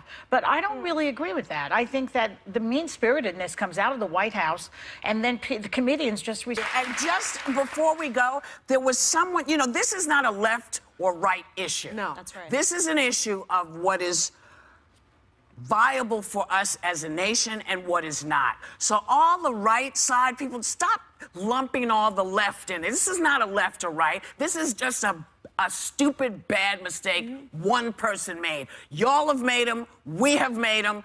We're moving on. There's a lot to dissect there. Just before I forget, because I feel like I didn't write this in the notes, one of the things that they were trying to push in this, which was the blonde woman, is that we have and Sunny, I think her name is. I'm not sure. Sunny's the Hispanic. Yes, she also chimed in on this too, and it wasn't in the clip portion of this. But they were saying that we have gotten to a point in America where people are trying to get people fired and everything else. So exactly what we were talking about earlier. Let's point this out right away. First of all, no one on that set believes that Kathy is being attacked for no reason. Okay? Yeah. Even Whoopi and Joy believe that this was wrong of Griffin to do, which I find fascinating. However... You got to kind of assume that everyone has to have a shred of common sense somewhere deep down inside. Inside that black empty pit of a heartless soul, I guess, that they have. But, however, the lack of self-reflection in these two women specifically, Joy and Whoopi, is astounding to me. The first thing to take notice of is we are talking about a disgusting, insensitive, and vile act of disrespect towards the president. And the first words out of Whoopi's mouth is that Kathy did something that was offensive that involved the resident of the White House. It wasn't her joking around. You could read her face on that. But we can also remember the endless beating over the head by the left for the previous 8 years, that you have to respect the office of the president, and you cannot like the policies, but respect the office. He is your president, but not Trump. He is not their president. No, and that's not a joke. No, that because is that's she since he was elected. That's how she has been, and she always refers to him as that other guy or the guy, and never has ever said that. Yep, it's unreal. It's funny how listen. That works. I could disagree with Obama on a million things. If I met him. If I met any president, I'm honored to meet you. Yes. You led our country, and even though we disagree, I would be honored to meet any president that we've ever had. And I would be respectful to him. Yep, absolutely. Yep. Look at all the things I've said over the past 8 years, ripping apart his policies and the things that he said and everything. I would be exactly like you said. I'd be honored to sit down with him, have a talk with him, and in a respectful manner. And if he asked me for my true opinions on some of the things, I would give it to him. But I wouldn't be disrespectful of how I approach those topics. Secondly, I've noticed this, okay? Joy Behar does something that I can reveal to you is a recurring trend when you watch her. If The View ever covers something that shines a negative light on the left, or liberal comedians, actors, or other figures that they feel they need to protect, it is first and foremost because they must cover it, because it is such a big story and they would be called out if they disregarded it. And second, Joy will always take the negative story and relate it to a similar incident on the right and how this Republican or conservative screwed up as well. In this case, Joy referred to to President Trump on the campaign trail talking about Hillary and the Second Amendment. So Kathy's photo shoot was basically unprovoked beyond her having hatred in her heart for the president. And in the aftermath, Joy has taken the victim of the story, the president, and turned him into an equally despicable character to help leverage the argument for Kathy. So Joy is completely incapable of focusing on the story at hand if she has an opportunity to take a jab at the right. And this happens over and over again. I've noticed it multiple times. It even happened in that clip a second time with the whole Ted Nugent story when Jedediah had brought up Ted Nugent and how she was about to say that she was equally disgusted at what he did. Yep.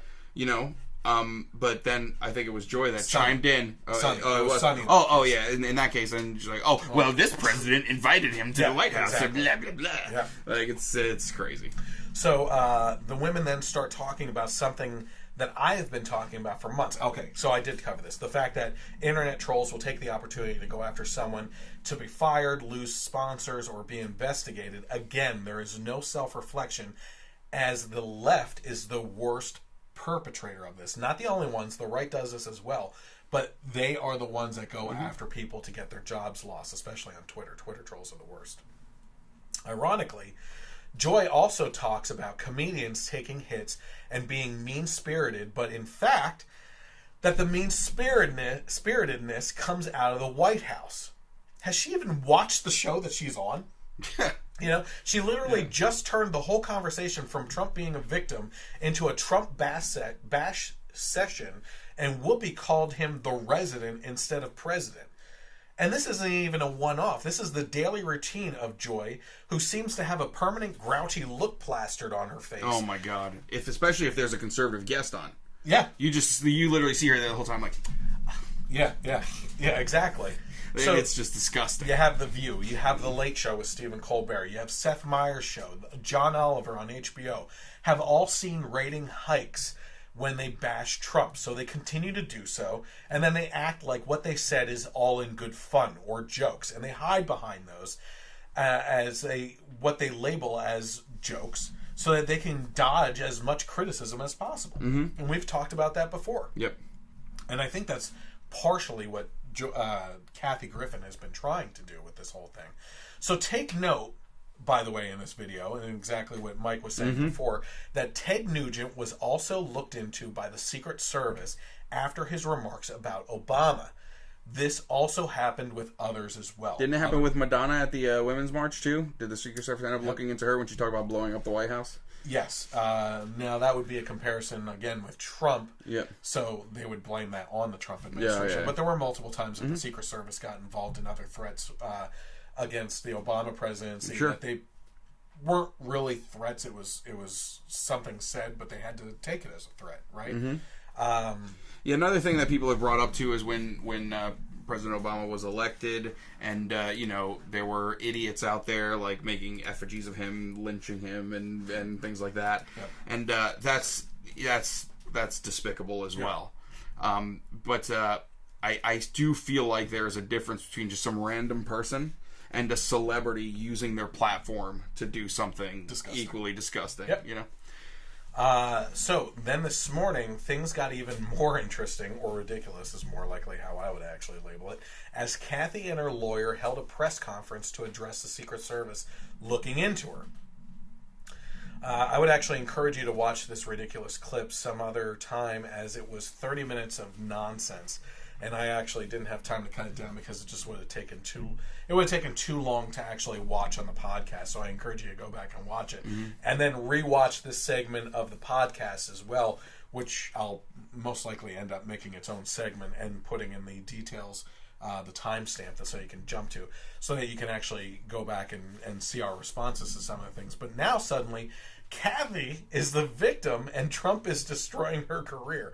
I think she's doing a fine job of that on her. My word. But I mean, there was a portion of it where someone asked her a question, and she's like, was it destroyed?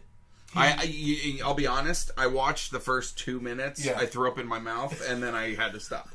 Because it's like, this also goes back to my belief that her apology video was total BS.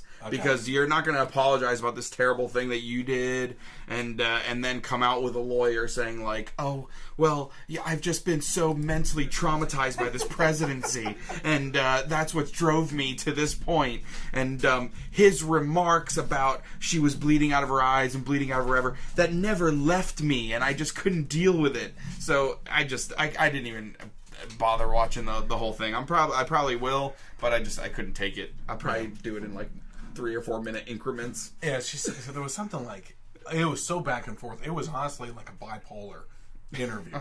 And I'll get to why I say that. But, she was asked a question and said, he destroyed me. He destroyed me. And what?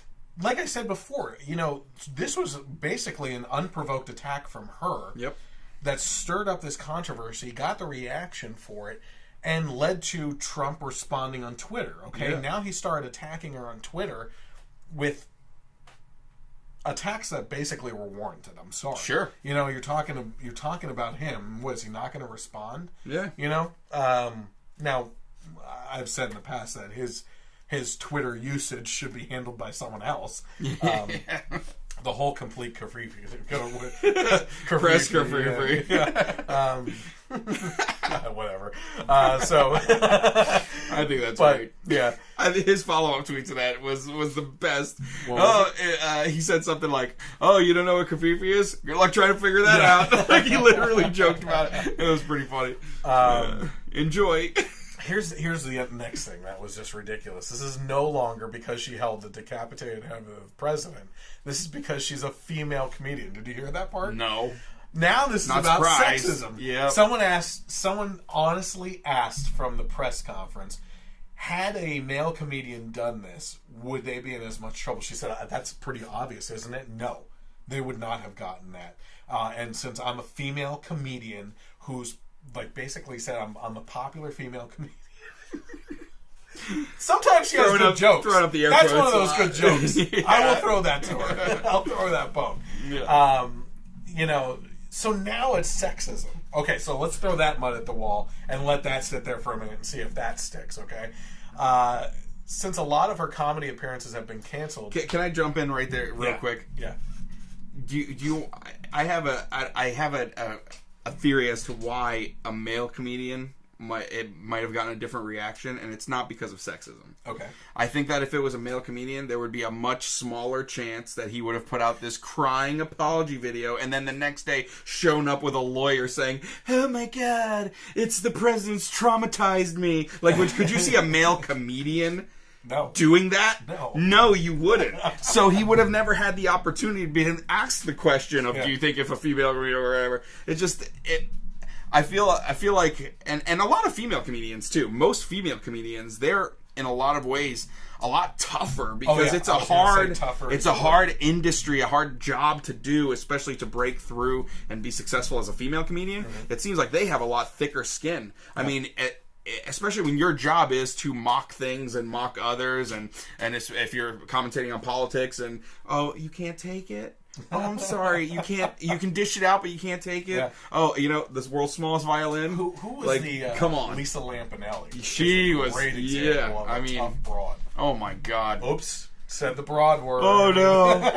I mean, I bet she would laugh at that. Yeah, you can't be. She's called herself that, and she is like the queen of racial comedy. I mean, and stereotyping and everything like that. She's always talking about her black boyfriends. Oh, black boyfriends, Mexicans. So she is the. She's. I mean, her act got a little bit after the super raunchy. Yeah. But after the third or fourth CD, it was like, all right, I'm kind of over it, Yeah. But man, when she kind of burst on the scene doing the roast and everything, yes, she was. Oh, the roasts are fantastic. Amazing. She was amazing. Yeah. Okay, so I said this is no longer because she held the decapitated head; it's because she's a female. Since a lot of her comedy appearances have been canceled, it looked like Kathy may have set this press conference up to turn it into a weird display that staggered back and forth between her trying to perform jokes and her crying about being the victim. You need to watch this press conference. It was amazing to me. I don't know if within the 2 minutes that you watched, she literally tried to take the microphones and turn it into a stand-up act while she was up there on that podium. I gotta finish. I'll finish it. It's real. And then immediately the next question, she's crying, and you can't have it both ways. I mean, you can, but you look like a moron. Yeah, you look like a complete fool. I would not be surprised if this whole thing was all premeditated. From doing the photo shoot to the knowing what the reaction would be to the apology video. I would go back as far as the photo shoot. I think Whoopi, one of the portions I cut out there, said that she thought she had an audience for this, did it, and found out very quickly that the audience wasn't there for it. Yep. And I believe that. I believe Whoopi's on point with that. But $1 million for every time you have that thought. Yeah. So let's chalk up on the board for Whoopi. One. One good point. Yeah. So gotta start somewhere. Yeah, exactly. The fact that both her civil rights lawyer and this other guy, who I don't even know who the heck he was, were stating that it was this is what they said, it's unprecedented that the Secret Service would look into this. We just got done hearing about Ted Nugent and others that had the same thing happen to them for similar crap. Yep. They're trying to push a false narrative on people that are just willing to listen and eat it up from these people, like Kathy. It would be hopeful to think that this is the only art portraying President Trump being harmed, but you recently had a Snoop Dogg video in which he was simulating shooting a President Trump clown, and another recent video surfaced of a punk rock bowling concert that took one of the many naked Trump statues that have been appearing around the country and beating it to hell in front of the crowd for their enjoyment. And I have the video evidence of that as well. So let's take a look at that real quick just to show you how crazy this crap is getting.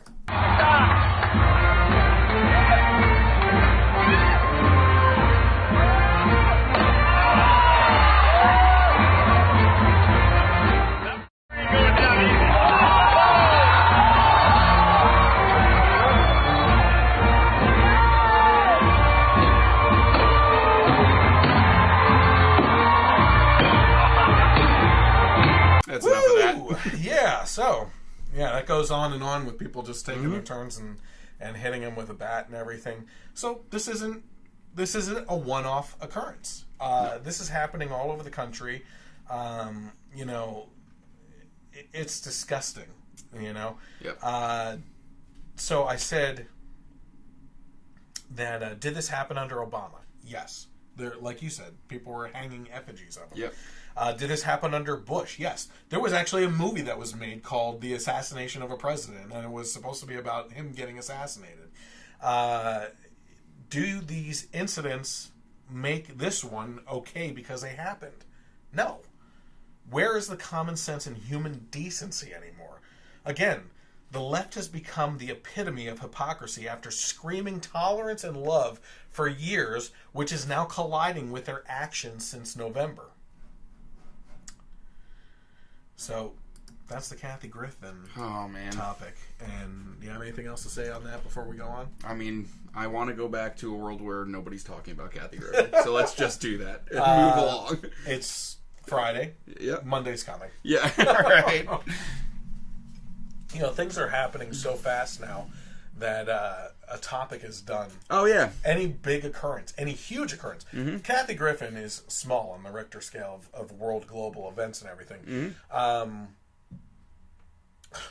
just trying to think. The Women's March was only a couple months ago. Yeah, I was just thinking about it. They were showing clips of it on like MSNBC or something. Of course, they'll keep trying to keep it relevant, but it's not. I feel like Comey seems like it was so long ago, even though it's coming up where he's like testifying or something. But it's just like you're right. There is the biggest nothing ever. Yeah, just like and they're hoping for it though. Yeah. It'll stay. It'll be nothing, but it'll still be on the news like forever. And I again, we've talked about it before. It's like conspiracy theory networks. So Comey is gonna Rachel Maddow coming up. So Comey is he's gonna testify. Yeah. Now what if he has some bad things to say about Trump? And if he does have bad things, and if he does, Yeah. What if he has this to say? Yeah.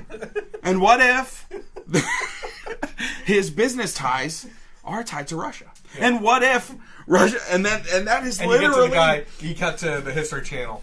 Aliens. Like eventually it just goes. Oh, of course. Yeah, and it's who's the guy that's on after Rachel Maddow? Lawrence. Oh man, this guy's bad. Lawrence is the last name, isn't it? I think so. Yeah. No. Man, you're right. He's the blonde. He's like blonde? the older blonde guy. Yeah, I saw him the other day. Lawrence O'Donnell. Yes, and that is literally like literally what he does. Yes. What if this happens, and then he goes into like this whole news report of this hypothetical situation that 2 sentences in, you don't even like if someone's just tuning in, they think it's actual news. The only person that's just as horrendous as Rachel Maddow is Keith Olbermann. And I've had you attack me on Twitter before. Booyah! Yeah. That's so funny. I mean, relegated to little YouTube videos for GQ magazine. I mean, how much lower can you get? Oh my gosh. Well, guess what? We're at the topic that the topic of the night, which is the Paris Accord. And I know that a couple people were looking forward to tuning in to catch my thoughts on this because they were looking for some sources on it and everything. This we're going to be talking about for a little while because there's just so much meat to it, and it's hilarious. I think. Yeah. I said, "Hell, how can it be hilarious, Chris? The world's going to end. R.I.P. Earth." Like that's like tweets I saw all day. Like if there's how many countries are? It's like all except Syria, Nicaragua, and the U.S. So 146. Okay, so if you have 149 countries and one leaves, and the world's gonna end, the other 148 can't do anything. Oh man, I think we're doomed to begin with. We're doomed. I said, "Hell hath no fury like Mother Earth and her leftist environmentalist global warming alarmist scorched." Hence, our final topic tonight. The left is outraged that President Trump dared to remove the United States from the Paris Accord. Very important people have been speaking out against the president's plan to remove the United States from the Paris Agreement. For example, former President Obama, who among other things said, and he was actually the architect of this Paris Accord. Should I try to do this? Did he even have Congress's approval for this? Who knows? He didn't go for I don't think so. The nations that remain in the Paris Agreement will be the nations that reap the benefits in jobs and industries created. I believe the United States of America should be at the front of the pack.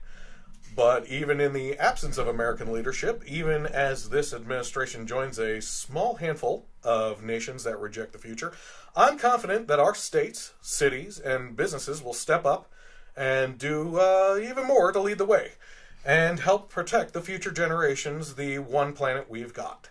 I hope I did that well enough. So interesting that he mentions... Yeah, okay, that's okay. I'll go with a B-. That story of my life. It's a better grade than Obama got for his presidency. Yeah, seriously.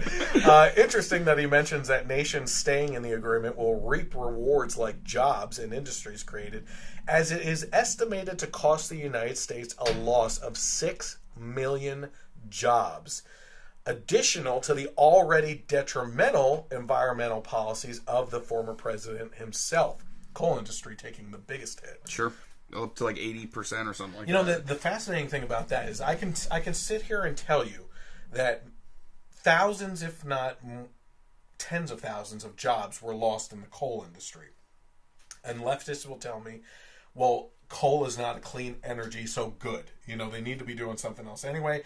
There's going to be jobs in renewable energy. Have you ever seen a coal town? Oh, they're like after no, this? No, or before? During coaling. Oh, no. Okay. Yeah, as you can imagine, okay, what happens is the town is centered around this industry. Yeah. Okay? So the barber, the barkeeper, the library, anything that you can come up with is centered around the coal industry. As soon as that's gone and the people have to move out because that's no longer there, all those other businesses fall apart as well. Well, yeah, I've seen coal towns they're ghost towns. It's like you're driving through this like movie set that was okay. They finished filming, so let's just leave everything here instead of clean it up. So people need to dig deeper and realize what actually happens with these types of things. Because, okay, you're not happy that you're happy that the coal industry is gone, okay, and that people lost their jobs with that. What is the collateral damage? And people don't often think about that type of thing. So where I will agree is in the last part where he says that he is confident that states, cities, and businesses will step up and do more to lead the way, which is exactly where I believe the innovation will and always has come from.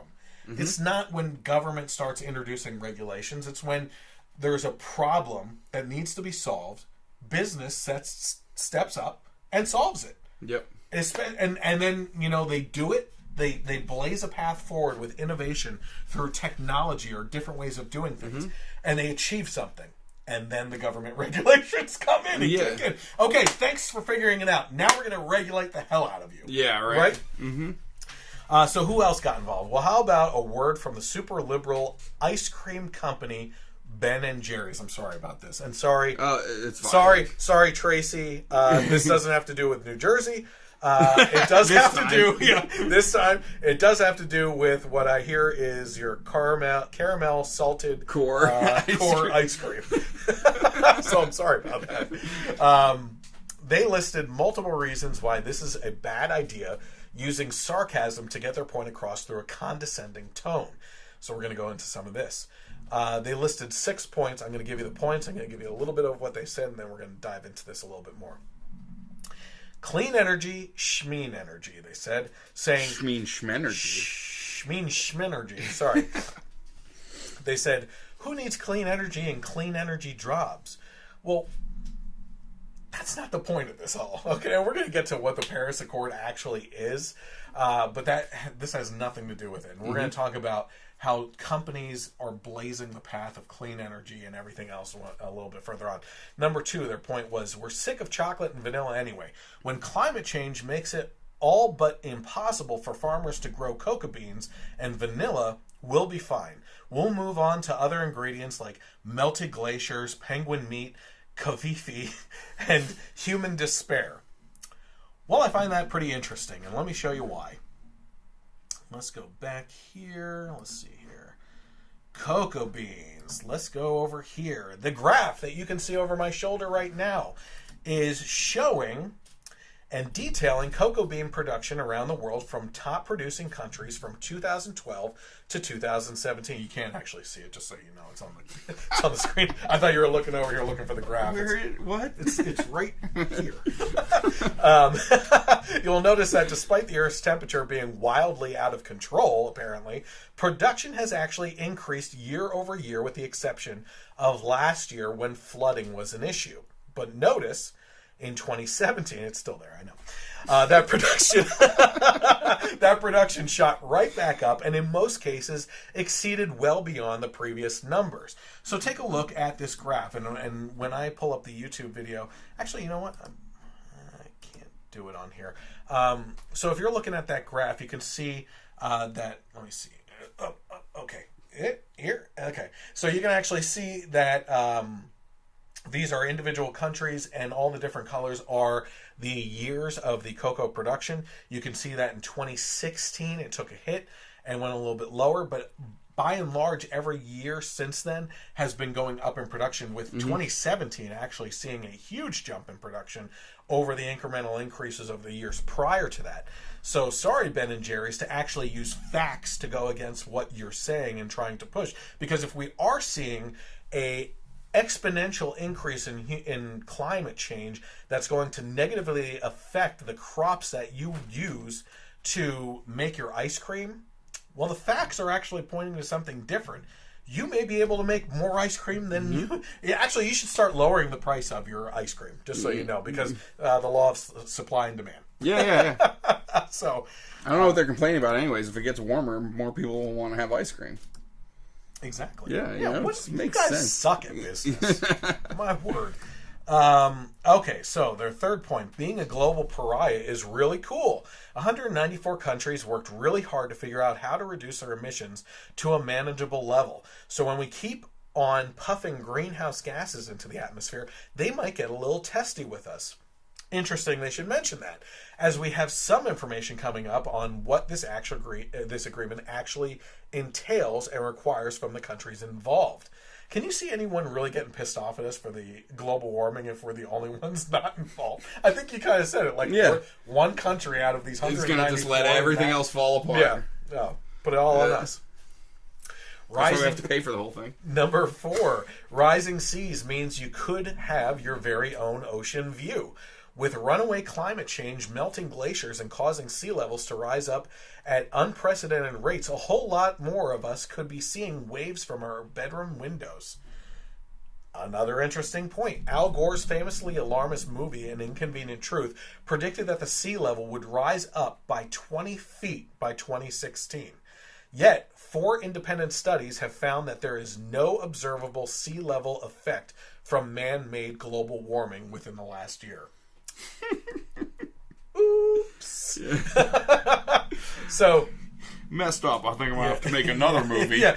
Well, I think we'll call this an. I want to get fancy with it. Okay. I want you. You're my marketing guy, Mike. Okay. An Inconvenient Truth.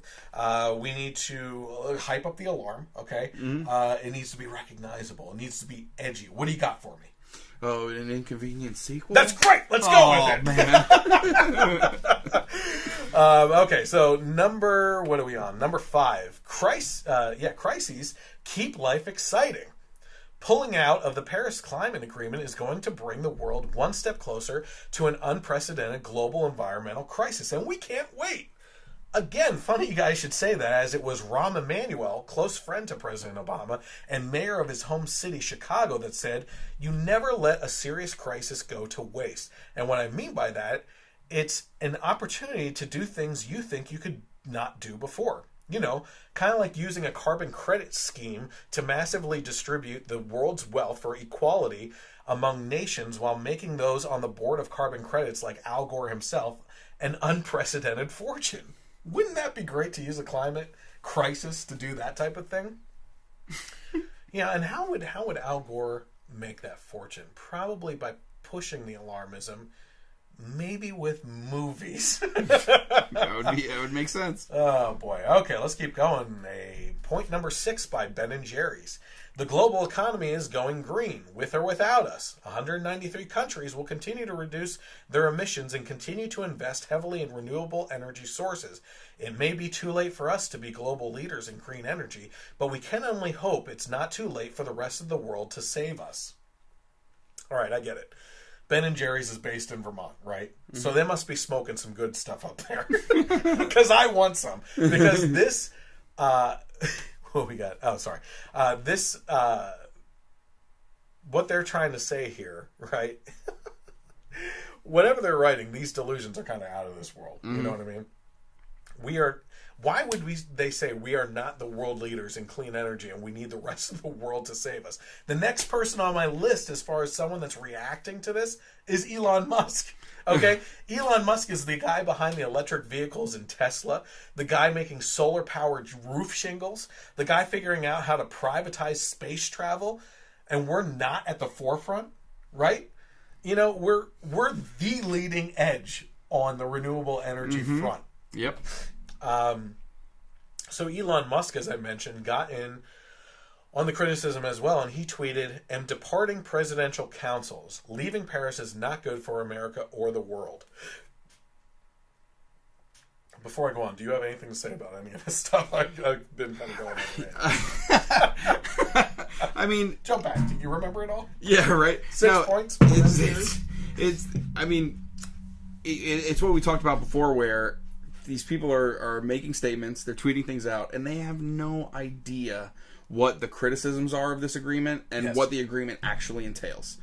Nobody is... I honestly believe that nobody is saying that climate change is something that should be paid attention to.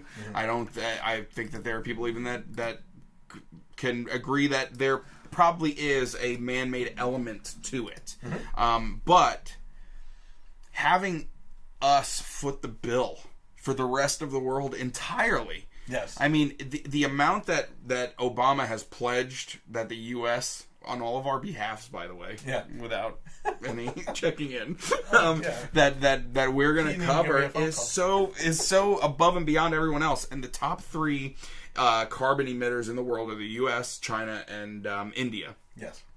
We are at the top of the list of how much financially we're going to contribute. Mm-hmm. China and India aren't even on the list. Yet and excuse my language, but the president of China has the balls to come on and say that it's wrong for the U.S. to be leaving and blah blah. Because blah. more pressure is going to be put on him. Also as far as our carbon emissions, one of the reasons of that is that we have such a massive middle class. You know, so many people have 2 cars. So many people are doing more things. And with China, it's all more industrial. And they don't have the regulations that we have, and they're allowed to do things that we can't, and it's just like, you know, this deal is terrible. And I think one thing that's being left out from what Trump said at his speech about it, that is very, very important, is that he did say that if we can renegotiate better terms for the U.S., we will come back. Okay. Is that not reasonable? Watch his speech. Yeah, he said that, but and this goes back to him having that like American swagger again too. It was great. He said, "If we can negotiate better terms, we'll come back. If not, that's fine too." And that is so great. If not, yeah, exactly. We'll be fine. Yeah.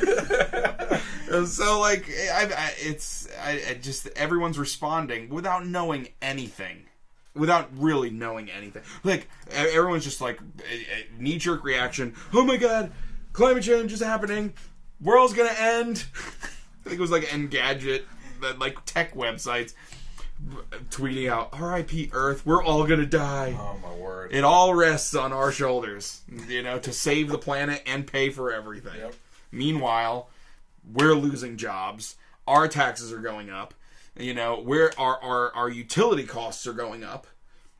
And this is all for a system that isn't even proven to be successful. Like I watched a story on Germany where they've kind of really pushed solar energy and wind energy, and some of the drawbacks of that are when they don't have access, like if the weather isn't good or anything like that, they go into droughts. And then when it's too good, they have a surplus, so much so that they have to sell the energy at a loss. Oh, and their carbon emissions are up.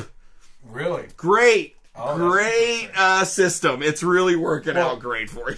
Well, the thing about renewable energy is it's still inefficient.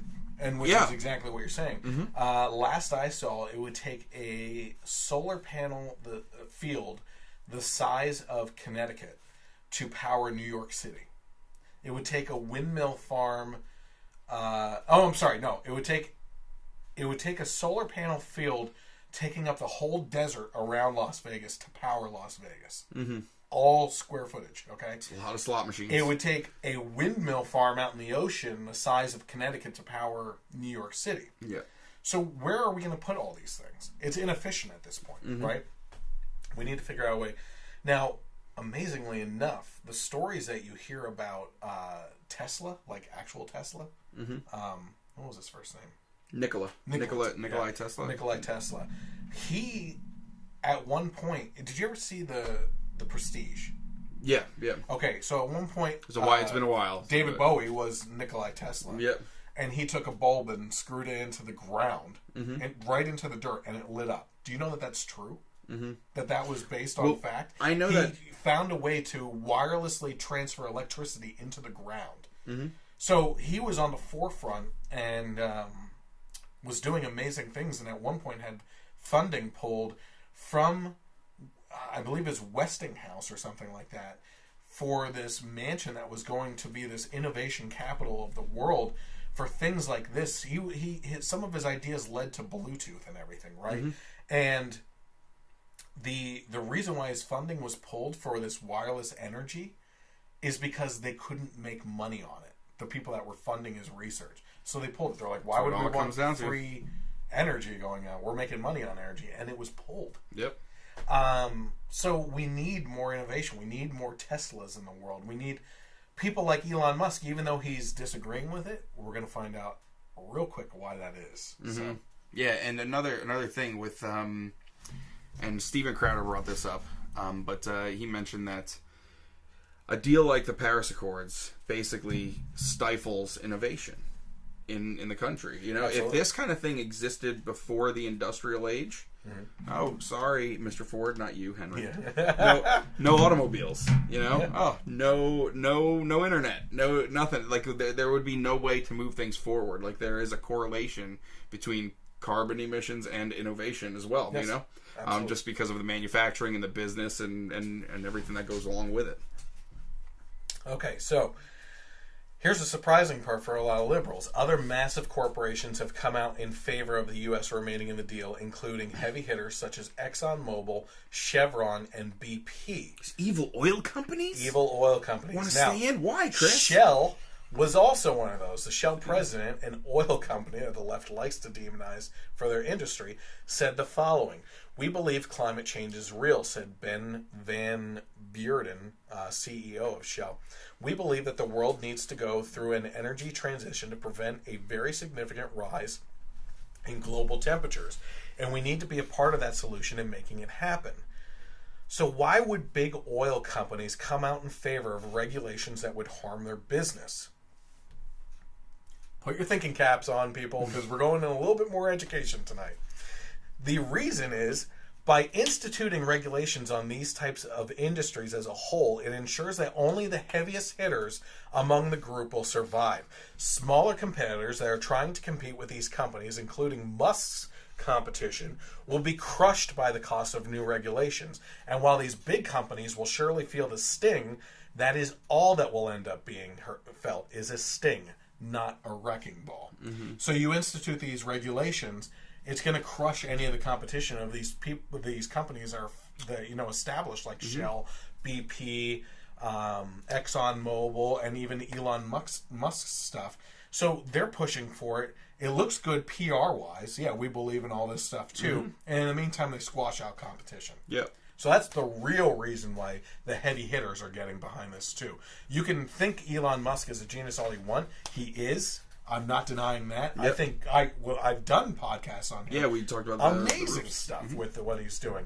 But he's also a business person, and he's a smart business person that has gotten to where he is today because of exactly what he's doing here and what he supports policy-wise. So that's a lot of fuss being thrown around over pulling out of the Paris Accord. But what exactly is the Paris Accord agreement? Well, my feelings are, if you were to ask an outraged liberal in person what the Paris Accord is, they would loosely tell you that it has something to do with countries coming together to combat climate change. Ask those same individuals what the details of the agreement are, and I'm guessing you will either get a blank stare or a lot of throwing mud at the wall to see what sticks. Which is kind of exactly what you said earlier. Yeah, exactly what's happening. The fact is that the details include the following. The Paris Accord, and this is reading directly from their wording, the Paris Accord is an agreement within the United Nations Framework Convention on Climate Change, the UNFCCC, dealing with greenhouse gas emissions, mitigation, adaptation, and finance starting in the year 2020. Mike, you see the bold portion on my screen there. Mm-hmm. Can you please read that for me? In the Paris Agreement, each country determines its own contribution, and it should make in order to mitigate global warming. There is no mechanism to force a country to set a specific target by a specific date. I had to have you read it because I just want to hear it and laugh. Yeah. These people on the left have been posting these things all day and for a portion of the week so far about pulling out and the detriment to it, when in fact this has nothing to do. There's nothing in place to mandate that we meet a certain thing. There's nothing in place to regulate how we do certain things. There's nothing in place to hold us or any of the other countries accountable for anything. This is all just countries coming together, setting a goal for themselves, and reporting back every 5 years to see where they are. Yep. Okay? And over the course of those years, if they meet those goals, they set a new one that's supposed to be outlandish to see how close you can get to it. And what happens if you fail? Is there a penalty? No, there's nothing. This agreement is worth nothing. It's worth as much as it would be if we were to not be in it, which is nothing. This agreement is a total sham and a piece of crap laying on the table of all these countries. 194 countries are involved in an agreement that has nothing tied to it. You are not tied to anything. You're not responsible for anything. It's ridiculous. Yeah. It's the worst type of agreement that there is. So let's go on with a little bit more on some of the details of this agreement. The contributions that each individual country should make in order to achieve the worldwide goal are determined by all countries individually and called nationally determined contributions, or NDCs. Article 3 requires them to be ambitious, represent a progression over time, and set with the view to achieving the purpose of this agreement. The contributions should be reported every 5 years and are to be registered by the UNFCCC Secretariat. Each further ambition should be more ambitious than the previous one, known as the principle of progression. Oh, our favorite word, progressives. Yeah. And that is the progressive goal of the progressive left, is to do things incrementally to finally get to what they actually want. So, the level of NDC set by each country will set that country's targets.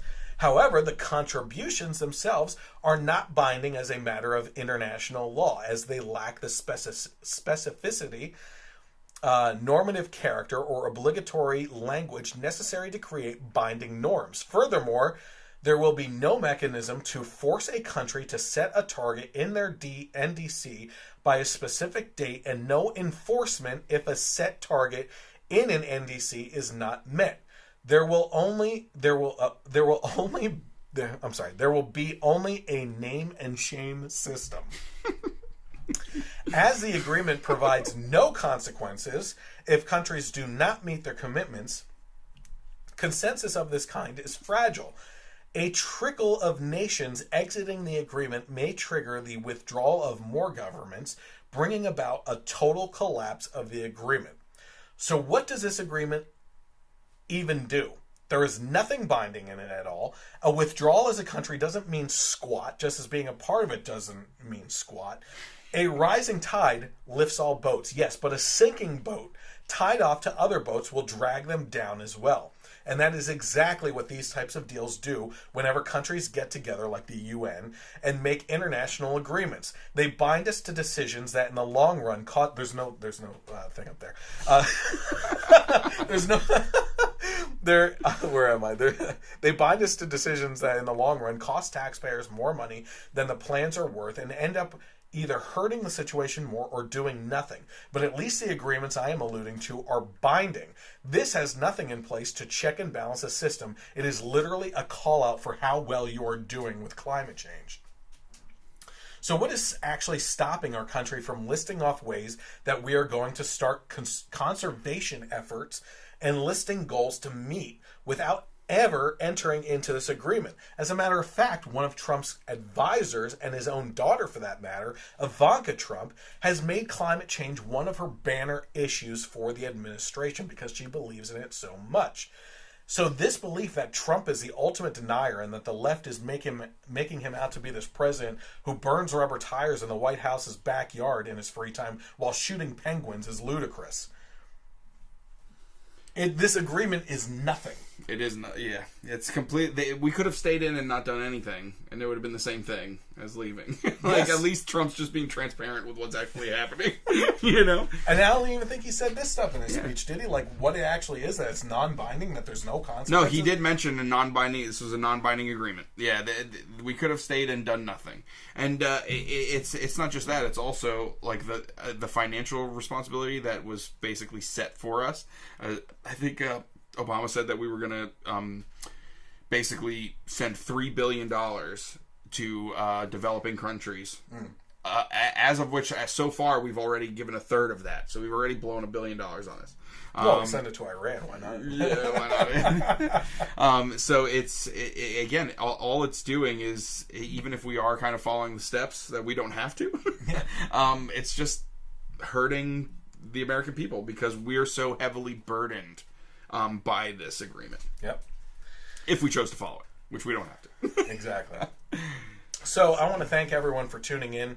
To find out more on the Generation Y Conservative, you can always visit Facebook by searching for the Generation Y Conservative Facebook page. You can find me on Twitter at Gen Y Conservative without the E on the end. You can find the finished, edited HD version of this video and audio on YouTube, which is very important. And all you have to do is search for the Generation Y Conservative on there. You can find the audio portion of this podcast on Stitcher, Google Play, iTunes, and KLRN Internet Radio on Sundays from 3 to 6 when this podcast is re-aired. And they also have me on iTunes as well.